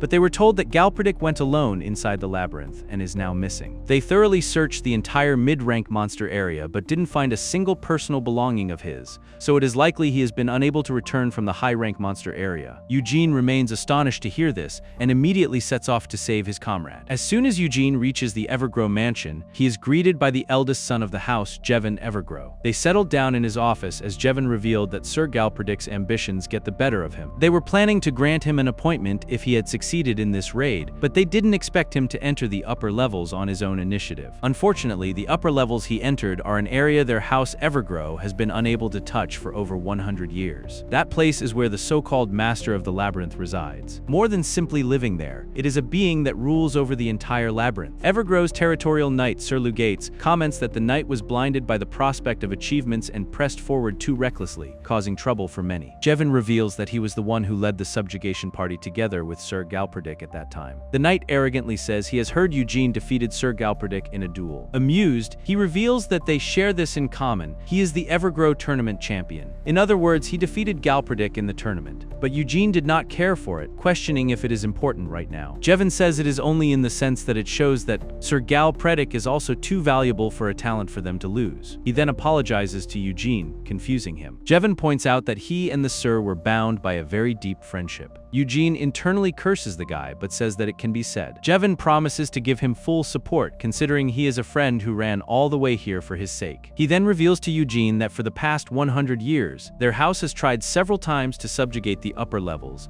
but every attempt has ended with the entire party going missing. Because of that, once someone has been missing for over a month, they end the search and officially declare them dead. Jevon dejectedly reveals that Sir Galpedic has now been missing for 3 weeks. If they cannot find him within the remaining week, there will be no hope. Eugene remains astonished and instantly decides to depart. Jevon was taken aback to see his urgency but warns him that a labyrinth isn't somewhere you stroll into like a city marketplace. He reveals that within 3 days he will have a subjugation party prepared together with Sir Lugates. Until then, he suggests Eugene take some time to rest and recover from his journey. Jevon further reveals that they recently hired a mage, and they will assign him to Eugene as additional support. Later at the marketplace, the water spirit was furious about the Evergrow's attitude. Eugene knew the math isn't mathing and the story isn't storying. Before they parted, Galpedic told him that he is going to have the credit for the dungeon opening raid recognized and receive an appointment from the Count of Evergrow. He had asked Eugene to come with him and make an impression too. His appointment to the Evergrow territory should already have been decided, yet he was apparently put to another test: labyrinth subjugation. Eugene could not understand why they changed their minds like that. More than anything, from what he has seen of Galpedic, he is not the type to act on certain impulses for a moment of greed. Even if he does go to the labyrinth, he would form up a team with competent people and proceed with safety in mind. Eugene gets distracted from his thoughts as a man points out something, stating that the Messiah will come. He declares that on the day when a red shadow is cast upon the moon, there is a prophecy that the goddess of victory will grow wrathful and descend to wipe out this land, including everyone. Everyone instantly rushes towards the show. The man continues continues speaking, saying the calamity has already begun. Near the labyrinth, repeated tremors in the earth have caused wild beasts in the mountain to die in droves, and not long ago, a highly skilled knight disappeared in the labyrinth as well. Miriam and Eugene could instantly tell he was talking about Sir Galpedic. The man adds on, advising people to sprinkle the fresh blood of a calf before the gate and with the remaining meat offer a ritual feast. If they do so, the Messiah will descend and save this land steeped in crimson. While some began to panic and fear their lives, others wondered if this was some kind of cute. Eugene could tell this is not the atmosphere of a normal town. A man handed out pamphlets, declaring that it is not too late to believe. Eugene wonders if wild beasts dying near the labyrinth from earthquakes could be part of the collapsed labyrinth. Roamers slipping out through the gaps. Something did not add up. He instantly begins to head for the labyrinth. He says 3 days is too long and they will go ahead on their own and scout for him. However, he freezes in his tracks as a voice says that it never expected to see a vampire here. Bro's secret identity lasted less than 20 chapters. That's embarrassing. Flabbergasted, Eugene instantly turns around to face the identity. The woman was wearing a hood, so it was difficult to recognize her. She says that from what she heard, thanks to the Holy Knight's hunts on this continent, vampires were almost completely wiped out. Yet here he is, walking around in broad daylight with such craziness. Without another moment of hesitation, Eugene instantly grabs the person by her collar and pulls her aside. Man doesn't do conversations, he does interrogations. He orders her to state her identity and questions how she recognized him so quickly. He threatens to crush her neck if she doesn't answer. The woman promises to talk if he lets go of her. She then reveals herself to be a blood shadow. Miriam tilts his head and ponders as that name sounds familiar from somewhere. It reveals to Eugene that the woman is a mage and that he should not kill her. Miriam continues to lore drop, revealing that she is from the Blood Shadow School, which is a school of mages that has served vampires for generations. Eugene tightens his grip onto the woman in shock, causing her to faint. Later, the woman complains that he starts things off by attacking without a word like that. Eugene apologizes. The woman then formally introduces herself as Serenor of the Blood Shadow School, which serves vampires as retainers. Because of their school's affinity, they can immediately sense a vampire's presence. She says it is an honor to meet a member of the dark race in person. She reveals that young Master Jevon asked her to look for him. Eugene realizes that she is the maid the young master mentioned earlier. The woman says from what she heard from the young master, Eugene and Sir Galpedic shared a very deep friendship.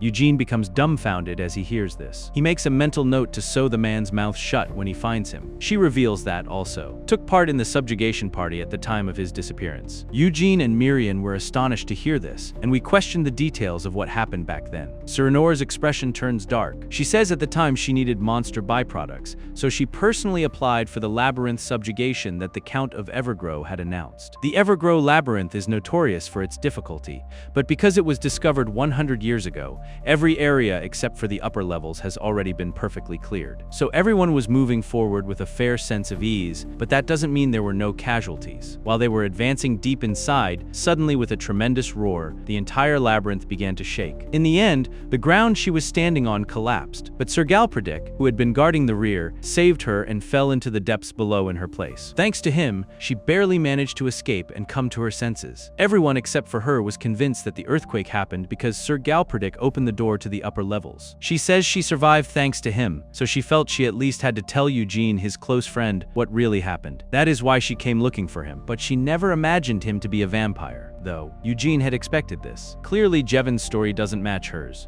He wonders if Jevon lied to him or if someone twisted the story in the middle. Serenor further reveals she saw something else back then. Down there, in the depths where Sir Galpedic fell, she saw an enormous eye drawn on the ground. She reminds him of the flyers that strange cultists handed out in the plaza earlier. There was an image on those flyers that looked exactly like that. The cultist had chanted weird slogans about how the Messiah will descend. They urged the people to welcome him with all their heart, including blood and flesh, as it is he who will lead them to salvation. He will soon awaken. 3 days passed by in the blink of an eye, and Evergrow mercenaries, along with Eugene, were preparing for the subjugation of the Evergrow labyrinth. The territorial knight of Evergrow, Sir Lugates, teasingly questions Eugene if he's excited at the thought of meeting his close friend again. He says he would prefer it if there is no need to transport a corpse. He then laughs as he sees Eugene's evident irritation. To be honest, Eugene wanted to enter the labyrinth long ago, but now that he knows Galpedic's disappearance wasn't an accident, he needs needs to watch this territorial knight's movements from up close. He is sure another 3 days won't kill Galpedic, considering he endured 3 weeks. That is what he thinks, at least. Soon, some Templars from a monastery under House Evergrow approached Eugene and introduced themselves, saying it is truly an honor to fight alongside such a devoted knight as him. They reveal how they're deeply moved by how he risked himself for his friend. He then swears in the name of God, suggesting they fight together. Miriam burst into laughter at the obscurity of the situation. These men were praising God in front of a vampire. Truly ironic. Sir Lugitz reveals that normally Templars only follow God's orders. It is rare for them to take an interest in a knight. He teases him to change his class to Holy Knight later if he wants. Only Miriam and Sir Nors knew the reality. A vampire Holy Knight? It would clearly be a glitch in the system. Before entering the labyrinth, Eugene asks Partek to step aside with him for a moment. Later, they all made their way inside the labyrinth. Eugene observes the place carefully. Unlike a dungeon, this is an artificial space arranged in a way so that, at the bare minimum, survival is possible. However, considering monsters live here, he needs to be cautious. If the worst comes to pass, hiding in a labyrinth like this and living on might be possible. But he is distracted from his thoughts as the annoying Sir Lugitz speaks up, saying this certainly is a fitting place for evil things to lurk and hide. He points out Eugene's exceptional skills, but Eugene ignores him, questioning how much farther until the spot where Sir Galpedic disappeared. But Lugitz suggests he be patient. He reminds the guy that House Evergrow has fully grasped the traps of this labyrinth. But Eugene points out that there are still casualties every time. Lugitz laughs, telling him to think of them as offerings, to hope they will make it through this labyrinth alive. This only angers Eugene even more. Just then, the ground beneath them begins to shake. Lugitz cautions everyone to prepare themselves as the layout of the labyrinth is starting to change. He then points Eugene to the section where the walls constantly shift their structure and where the shortcut to the upper levels lies. Eugene questions where exactly this shortcut is supposed to be. Lugitz smirks as he disappears behind the wall, revealing that it is right where Eugene is standing. Eugene and Sir Nors were now stuck. Eugene has now come to realize that it wasn't a naturally occurring earthquake after all. Ah yes, the classic trust me bro guide leading you straight into death. Galpedic was framed and caught in a trap. This scumbag had already seen through, but he couldn't understand his goal. Sir Nors soon spot something and point to it. Eugene's eyes widened in utter shock and fury as he saw his comrade tied to a cross, barely conscious and injured. Eugene wastes no time to instantly jump towards him. Upon assessing, he was relieved to know he was still alive. If they get him out and treat him immediately, he will survive. But Miriam informs Eugene that something is off here. He has been feeling it for a while, but deep down below, something feels out of place. Suddenly, a gust of wind surrounds them. It brings with it a huge creature with glowy eyes radiating a purple aura. Because saving your friend wasn't hard enough already, Sir Nors instantly recognize it as a minotaur and questions how it is here. Eugene orders her to protect Sir Galpedic while he rushes towards the beast, ready to fight. He makes short leaps towards the creature's head, ready to swing his sword. However, he is instantly pushed back as the creature opens its mouth, radiating powerful energy. He is hurled into the air and clings to a wall, wondering about the minotaur's next move. The minotaur drew forth its massive weapon, which seemed to be fueled with odd purple streaks of energy. The giant beast wields the blade while Eugene wonders what it is trying to do. The monster's red eyes glowed and fixed on his prey. With a single swing, the minotaur strikes its blade onto the ground, causing the entire earth to tremble. The ground was reduced to rubble, causing Galpedic to fall as well. Seeing this, Eugene jumps down. Gathering all of his remaining energy, he reaches out his hand for his comrade, but he was slipping away. Just before he could reach him, he got frozen in his spot as a magic circle appeared below him. It was Sir Nor's doing. Eugene was furious and questioned what the hell she was doing. Sir Nor tries to explain that what they're fighting against is a minotaur who is considered strong even among high-rank monsters. Even a vampire like him could die to it. However, Eugene wasn't having any of it, and he struck his sword against her. He calls her out for overstepping her boundaries. Romary Sir Nor apologizes, saying she cannot just stand by and watch a vampire charge headfirst to his death. She gently tries to explain that if he charges at a minute or recklessly, his chances of winning are slim. If he truly wishes to save his friend, he needs to assess the situation once he is calmer. She couldn't believe this labyrinth is that big in scale to host a minotaur. She thought they would encounter a cyclops in the worst-case scenario. Just then, the labyrinth wall shifts direction and out comes Sir Lugitz. He comments that he did not expect the mage to use earth magic. He says he thought of her as another eccentric who could make chimeras at best. Eugene, furious, grabs Lugitz by the neck. He finally comes to comprehend that it was he who turned Galpedic into that state. Lugitz scoffs, saying he only brought Eugene to him because he looked so desperate to see his dear friend again. To Eugene's shock, the man effortlessly manages to shove his hand away, commenting that he is much ruder than the rumors say. Eugene manages manages to get hold of his glove and takes it out, revealing his hand and the markings on it. He then exposes the truth. Lugate's brute strength wasn't his own. Cyrenors points out that the pattern is definitely a magic formula that lets you inherit someone else's power. At first, it was used for passing power between humans, but once they began inheriting the power of non-human beings, it was completely banned, and so it is a forbidden spell. Bro really downloaded strength illegally and called it talent. Lugate sneers and says it is just a cowardly excuse made by those who want to monopolize power. Eugene and Cyrenors get surrounded by the Templars earlier, and Lugate reveals that they are the chosen ones. When despair descends upon the world, they will be the ones chosen by God to survive. Eugene finally understands what is happening. They beat Galpedic by borrowing another strength. And then he boasted it to him as if it were his own. Enraged, he decides to make sure that this worthless guy understands where he really stands. Without wasting a moment of hesitation, Eugene instantly activates his powers. The others watched in shock as Crimson's and Blue's mighty powers collided with each other. Cyrenor marveled at seeing such incredible power and wondered if an ordinary vampire could unleash energy like this. Lugate gets even more hyped up, saying he was not the only one who had been hiding his strength. Unfortunately for Eugene,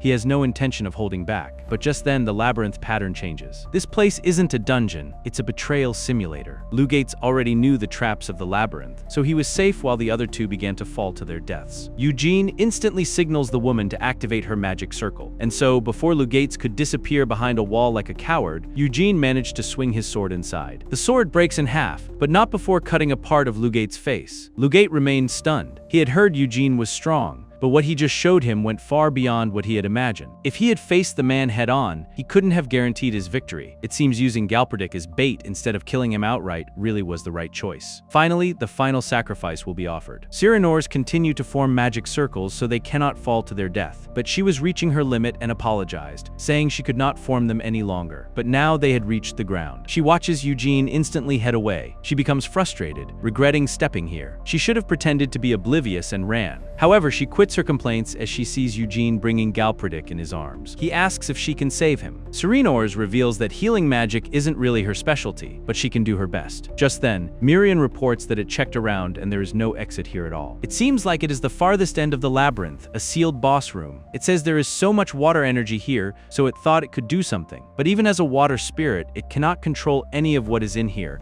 especially the pool of blood that feels out of place. Eugene scans the area and notices the eyes. They were what the mage saw drawn deep underground. Eugene questions the water spirit about why it cannot control this. Mirian responds, saying that by principle it can only control the blood of the dead, which means the owner of this blood is still alive. To make things worse, an enormous creature leaps out of the blood pool. Eugene remains alert while telling Mirian to do its best to find a way out. The creature was gigantic, to say the least. Eugene takes note of how Galpedic still cannot move. Eugene knows he has to first make sure that the thing cannot move freely, and so he leaps towards the creature, ready to swing his sword. He smoothly walks towards the red pool of blood and up towards the monstrous creature. He quickly struck the monster's body, but to his shock, his sword shattered into pieces. The monster roars in pain but remains undefeated. Bright light emanates from its throat, causing Eugene to retract his moves. Fresh blood streaks were seen in the red water. He stares at his broken sword, realizing even a normal sword cannot leave a scratch on this beast. In that case, he decides to make do with something else. While the giant demon lord still raged on without mercy, Eugene decides to change his strategy. Some weird streaks of red began to emerge from his armor and swiftly surround his broken sword. It seems his sword had upgraded to another new level,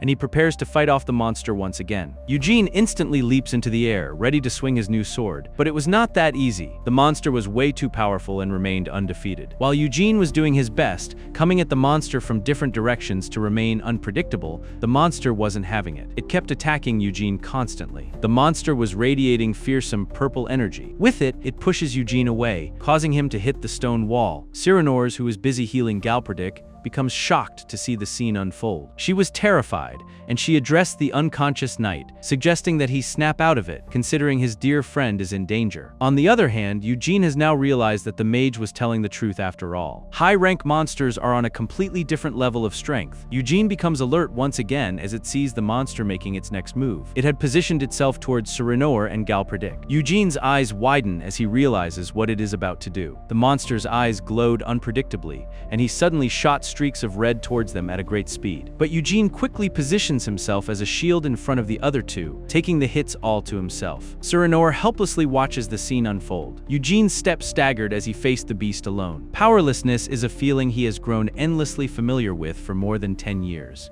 He should get used to it, yet for some reason, it hurts even more than it did back then. He stares at the creature, launching more streaks of red energy towards him, which hit him relentlessly. His vision blurs as he stares at his unconscious friend. But just then, Galpedic starts to regain consciousness. And the first thing he sees, his friend is getting absolutely destroyed for him. New trauma unlocked. Earlier, Surinor was watching Eugene lose the fight in horror. She knew there was no way for her to escape either. They were both doomed. She tearfully closes her eyes, ready to accept her demise. She internally apologizes to her master for not being good enough. But just then, she hears a familiar voice calling Eugene. It was Sir Galpedic. His eyes were filled with regret, as he weakly pointed out that Eugene got involved in this because of him too. Surinor suggests they run while they can, as they are the beast's next targets. But Galpedic refuses. He curses Lugitz for using him as bait to get Eugene, revealing how he was after him from the start. He blames himself for going around saying Eugene is his friend and being a burden like this. Staggering, he continues blaming himself for being weak. It was a relationship that could have ended as quickly as it began, but because of Eugene's inner and physical strength, Galpedic was instantly charmed. He did not want to let go. Rather, he wanted strong enough to stand by Eugene's side. But he believes it is all over now. Man really said my bad bro while bleeding out. He grabs the monster's attention and pushes Surinor away from harm's reach. He apologizes to Eugene,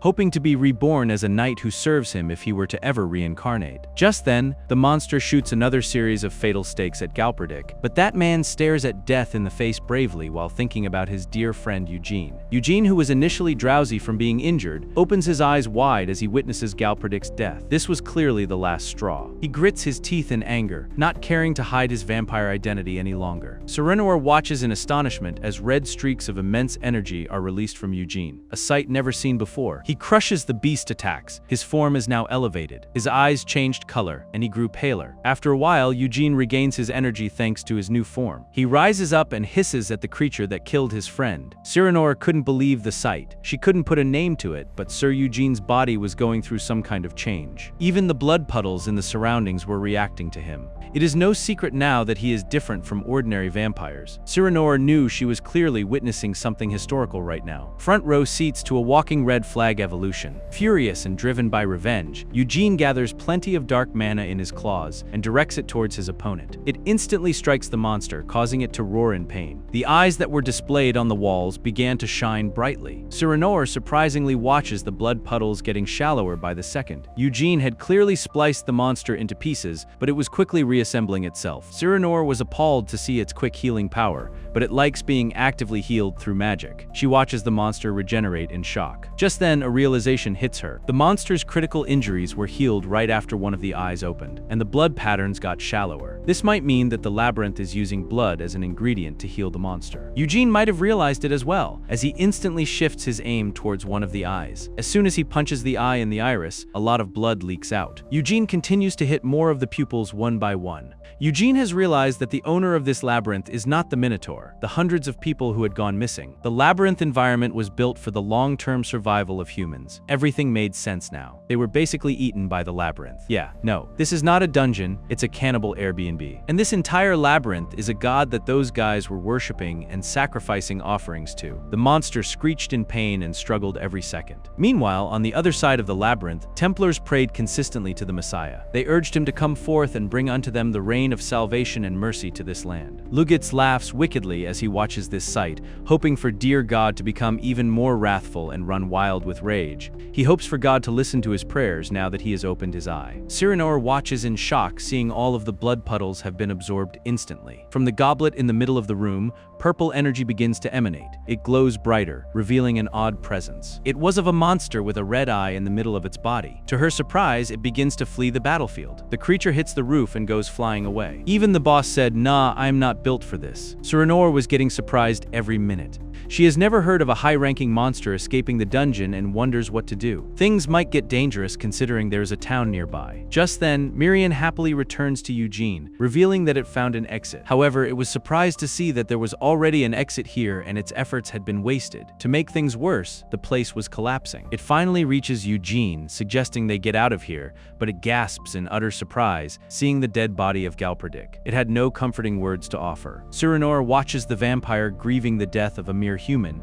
and becomes curious. Eugene gently caresses his dead friend's face, surprising her. She has never seen a vampire that hides his identity by pretending to be a knight and forming a bond with humans, someone with such noble blood too. Later, we see Eugene sinking his teeth deep into Galpedic's neck. It seems their friendship just got a firmware update. Earlier, the high-ranking dungeon monster had escaped. It stares at the town nearby and groans. Things were about to get bloody. Surinor explains to Eugene about the origin of vampires. She reveals that origins are the highest-ranked and most noble vampires. She says she didn't know when she first met Eugene, but she sees it now. He possesses the blood of an original vampire. She further adds on that an origin can resurrect someone who recently died to make them their subordinate. Eugene already knew the process. He bites the neck of his target, then gives them his own blood. But he was surprised nonetheless. He reveals to her that he has done it once before, but that guy's mind couldn't handle it. Surinor admits that most humans are like that. However, it might be different for Sir Galpedic. She reveals how she has heard from her master that if a person with mental fortitude takes in an origin's blood,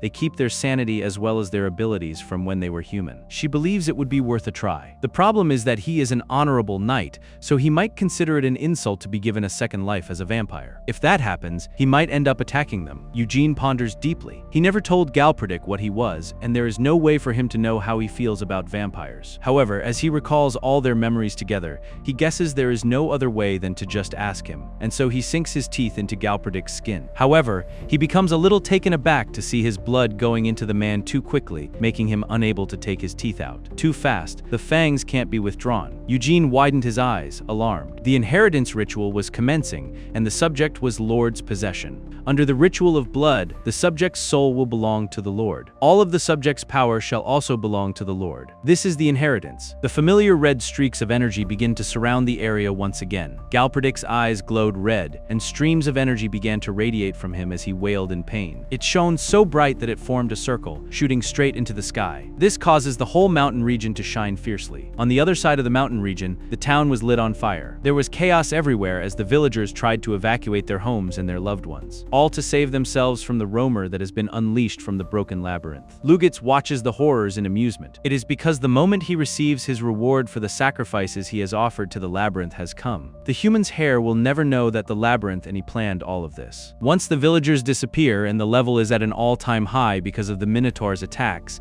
he will appear and take it down. That is his reward for having given up all those offerings to the labyrinth until now. By using the human nature to seek salvation that deepened the despair one is in. He plans to become a messiah who saves everyone, and so he hopes the villagers die in despair. More so that he is worshipped as a messiah. The villagers watched in horror as more and more monsters made their way towards the town. They were now trapped. A child and his mother tried to escape the hellhole. However, they were soon surrounded by a monstrous creature. But as if by miracle, they were saved by Eugene. He locks his claws onto the creature's mouth and kills it. Lugate's mouth gapes open, dumbfounded. He couldn't believe that Eugene was here. He had thought the Minotaur absorbed his blood and became stronger. He was still perplexed as he had offered Eugene as the last sacrifice. This means he should be dead. He wonders if Eugene suddenly became stronger on the brink of death. If that is true, then he wonders, who the hell is this? It becomes even more shocked as Eugene turns towards him, questioning if Sir Jevon knows he has caused all this mess. He didn't smile, saying it doesn't matter now as Lugates will pay the price for his sins right here. Just then, Galpedic pounces on the man. The intensity was so high, causing the tower to break apart. The man of the hour smirks, questioning if he was missed. His eyes glowed red,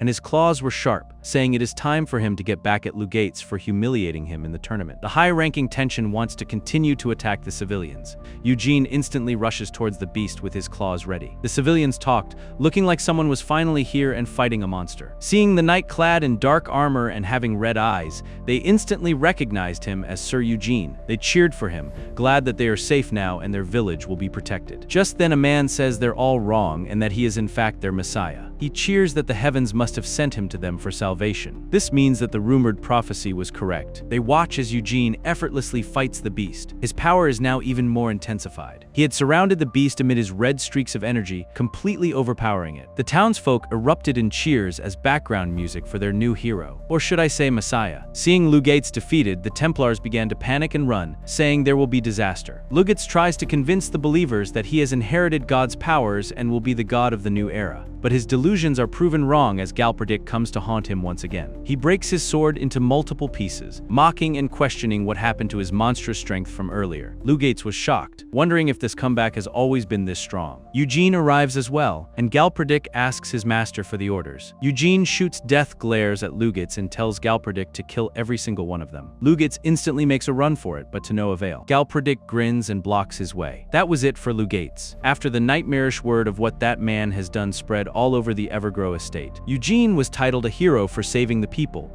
and everyone threw flower petals at him wherever he went. However, it did not matter to Eugene. The fact that Galpedic was alive once again was enough for him. The scene shifts to Galpedic awkwardly staring at Eugene while Mirian clung to him. Mirian tearfully reveals that she was worried he had become BBQ for the orcs. Galpedic had no idea who this clingy creature was and asked Eugene. Eugene realizes that the man couldn't see Mirian before and reveals that it follows him around. Mirian was offended that it was all due to his introduction. It introduces him as a water spirit. Hugin reveals that humans usually cannot see it. Serenor says it can also see something, to which Eugene says that maybe hanging out with him all this time has made her capable of perceiving it. Eugene then instructs Galpedic to drink animal blood from now on, considering that he is his subordinate. Eugene reveals that he needs to drink monstrous blood about twice a month, but he is not certain about himself. Galpedic ponders and questions if he has to avoid the sunlight as well. He decides to test it out, but the water spirit tries to stop his idiotic behavior. But to everyone's shock, he was totally fine under the sunlight. Serenor points out that Eugene is in Origin and only normal vampires get burned by sunlight. Origins are the most noble and supreme vampires who can walk in the sunlight just fine. She says it makes sense for Sir Galpedic to be perfectly fine as well. Eugene becomes surprised to hear this, but in the next moment, he complains that he had to work so hard to avoid sunlight all this time. Galpedic begins to tease Eugene for stating that he is part elf earlier. He finally understands why this man kept a hat on during the day and always rejected his requests for a duel. He says he no longer has reason to turn him down and says he is looking forward to their duels, but he pauses as Eugene looks at him weirdly. Serenor instructs that he cannot say Eugene's name anymore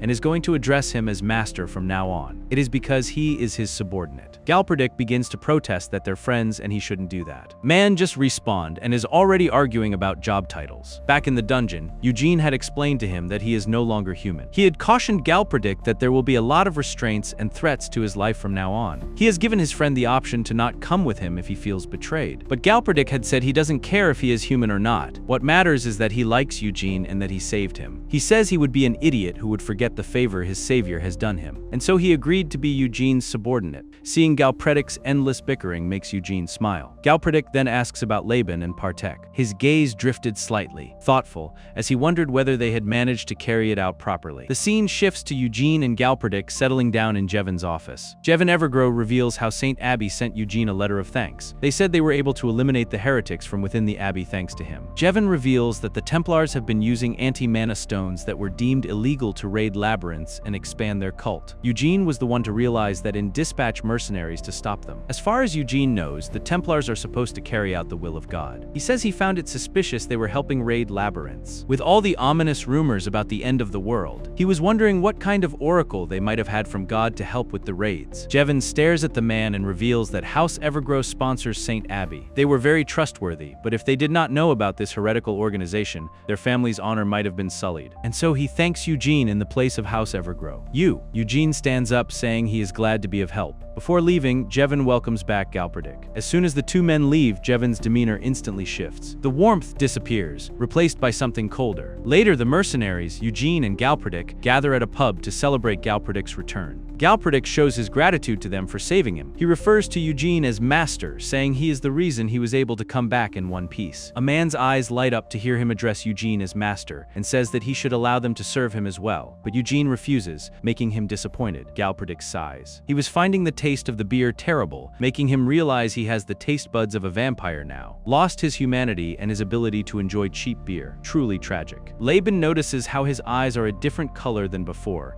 and questions if something happened in the labyrinth. Galpedic smirks and begins to joke like usual, shifting the topic. Partek tells Eugene it was really impressive that he was able to uncover the truth about the Abbey. Even Lord Jevon was surprised. Eugene smirks, wondering what really shocked the Lord. He asks Partek if he truly believes the Abbey sent him a letter of thanks out of genuine gratitude. They contemplate the possibility of Lugates being used as a scapegoat. Eugene says he led mercenaries to arrest the Templars, not the Abbess. He further reveals that if they raided the Abbey itself and sullied House Evergrow's honor, they would have chased him. And so he gave them a bit of an opening so they could only blame one person. And so Eugene already assumed that it is Lord Jevon behind it. He then suggests to Partek that they leave this place discreetly tonight. However, the next morning they were being chased. One of the enemy knights recognizes a man in a black leather robe on a black horse to be Eugene. Lugates might have been a criminal, but he was Lord Jevon's favorite knight on the estate. And so, Jevon was upset he was not able to punish him himself because Galpedic killed him. It was the same as insulting the Lord and staining his honor. And so the knight's goal was to make Eugene pay for this and put a scar on Pretty Little's face. However, his distraction costs him his life. He gets beheaded in a swift motion,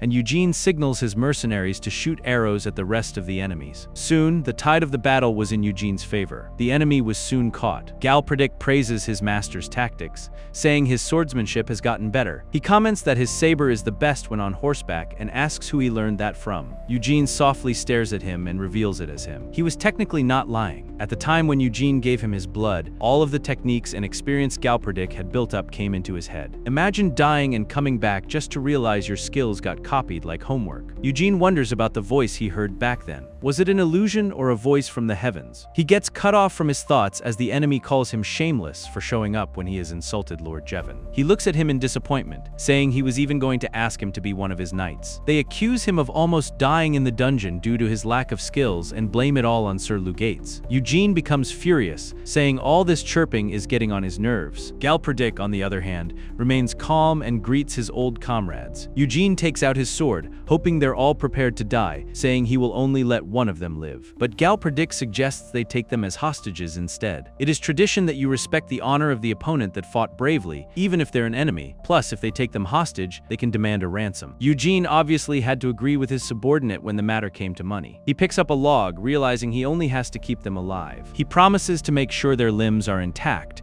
and begins to give them a good beating. Later, the hostages were brought to stay at a luxurious dwelling, shocking them. Honestly, at this point, they're scared to ask what the catch is. The Palin Trading Company's deputy manager promised Eugene that she would personally take good care of them. Eugene decides to get ransom from Lord Jevon for those guys, surprising Priscilla. Eugene then hands her his armor, saying it needs fixing. He challenges her previously exaggerated remarks of how even a dragon's fangs cannot pierce his armor. He says it turns out just one skewer alone was enough. Priscilla might have tried to hide her embarrassment and ensure the armor would be more durable. She just got hit with a live product review and couldn't even argue back. To Galpedic's excitement, Eugene orders new armor for him too. Galpedic lit up instantly like someone just told him there's free food. Eugene affirms that Galpedic is his subordinate now. Honestly, out of everyone here, the guy who literally died is somehow living the best life. Priscilla watches their uncalled for romance and smiles. She was satisfied to have a good eye for people. Who would have thought Eugene would be able to make the famous Sir Galpedic one of his people? She decides to get him some armor as he does bring a lot of loot. It is called customer service after all. She asks Eugene about his next destination. He reveals they will be hitting the advanced regions for dungeons for now. Priscilla smirks, declaring that he needs money for bigger dreams. She then suggests him a place, giving Eugene much to think about. In the meanwhile, at the Evergrow estate, Jevon was losing it. He was furious that all the knights of House Evergrow could not handle a single knight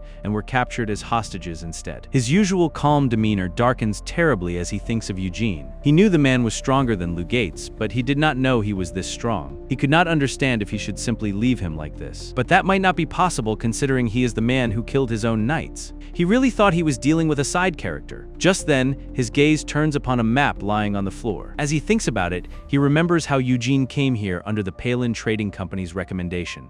Jevon assumed that Eugene's next destination is also a demon realm that has been contracted with the trading company. He grins, knowing where Eugene is headed now. It is Karlsbagen Peninsula's Philia. Let's just say he was right. Eugene and the mercenaries, who had already boarded a ship to Karlsbagen. Galpedic reveals that the area has almost no influence from the central church. Marcus Archibald, who reigned over the peninsula, turned out to be a cult member, but he fell from power because he became too desperate. So, they are in a complex situation because of that now. He further reveals that the Bishop of Karlsbagen ran away as soon as the Marquisdom collapsed, so they lost their trust. Eugene thinks of it as good news. Of course he does. This man thrives in chaos like it is his comfort zone.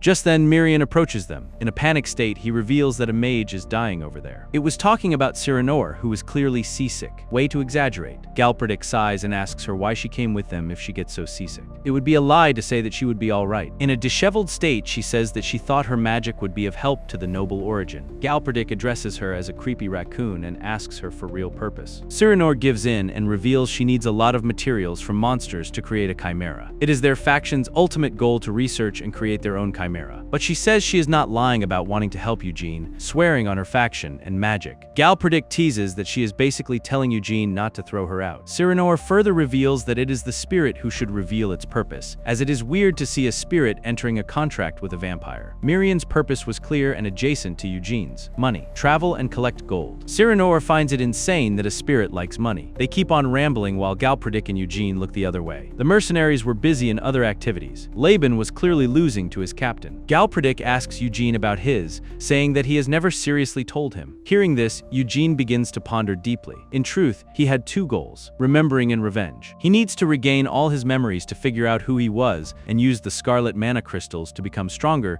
so that he did not die like in his past life. The Kaler Kingdom, Central Church, and the paladin that killed him are always after vampires, so Eugene can never let his guard down. Galpedic watches him ponder. He assures Eugene that he does not have to tell him if he doesn't want to, as he really doesn't care what his goals are. He says he is living a new life thanks to him. After all, he is certain they will have all kinds of fun in the future, saying he is already excited. Eugene was surprised and he questions if Galpedic doesn't want bigger things in life. Galpedic answers that this is the bigger thing in life. A knight should chase after honor and glory within battle. Plus, basking in the sun and traveling around the world is great. If he were dead, he would float through the dark and dim rivers instead, and so he thanks his master once again, asserting that his goals are his. All he needs to do is give him his order. Eugene was a little taken aback by his sincerity, but he gets distracted as the water spirit clings to him again. In competition, it also tells Eugene that it likes to be with him, but it motivates Eugene to save up gold and build a whole golden castle in all. Cyranoir also raises her hand, saying she will help him as much as she can. The mercenaries hear them and cheer, saying that they are with Eugene as well, needing no money. Bro accidentally started a cult without even trying, and they are unpaid interns too. Eugene sighs deeply. Although it is annoying, it looks like he has a lot more people he needs to protect now. However, he could not help but find the situation strange. He smiled, realizing it doesn't feel bad. They finally reached the harbor city of the peninsula. He was greeted by the captain of the mercenary guild, Byrne. He says he has come to greet him on behalf of the Palin Trading Company's Mofern branch. He reveals that he will be guiding Eugene to the barony, and so they all set off. On the way, Byrne informs Eugene how the barony is one of the few places in the peninsula that are managed properly. However, recently they have not been able to kill one intermediate rank monster. Eugene already knew it was because of the wyverns. They always strike them and interfere whenever they attempt to read. They only ever attack themselves after it caught them using Heartfield. Eugene knew they were advanced monsters,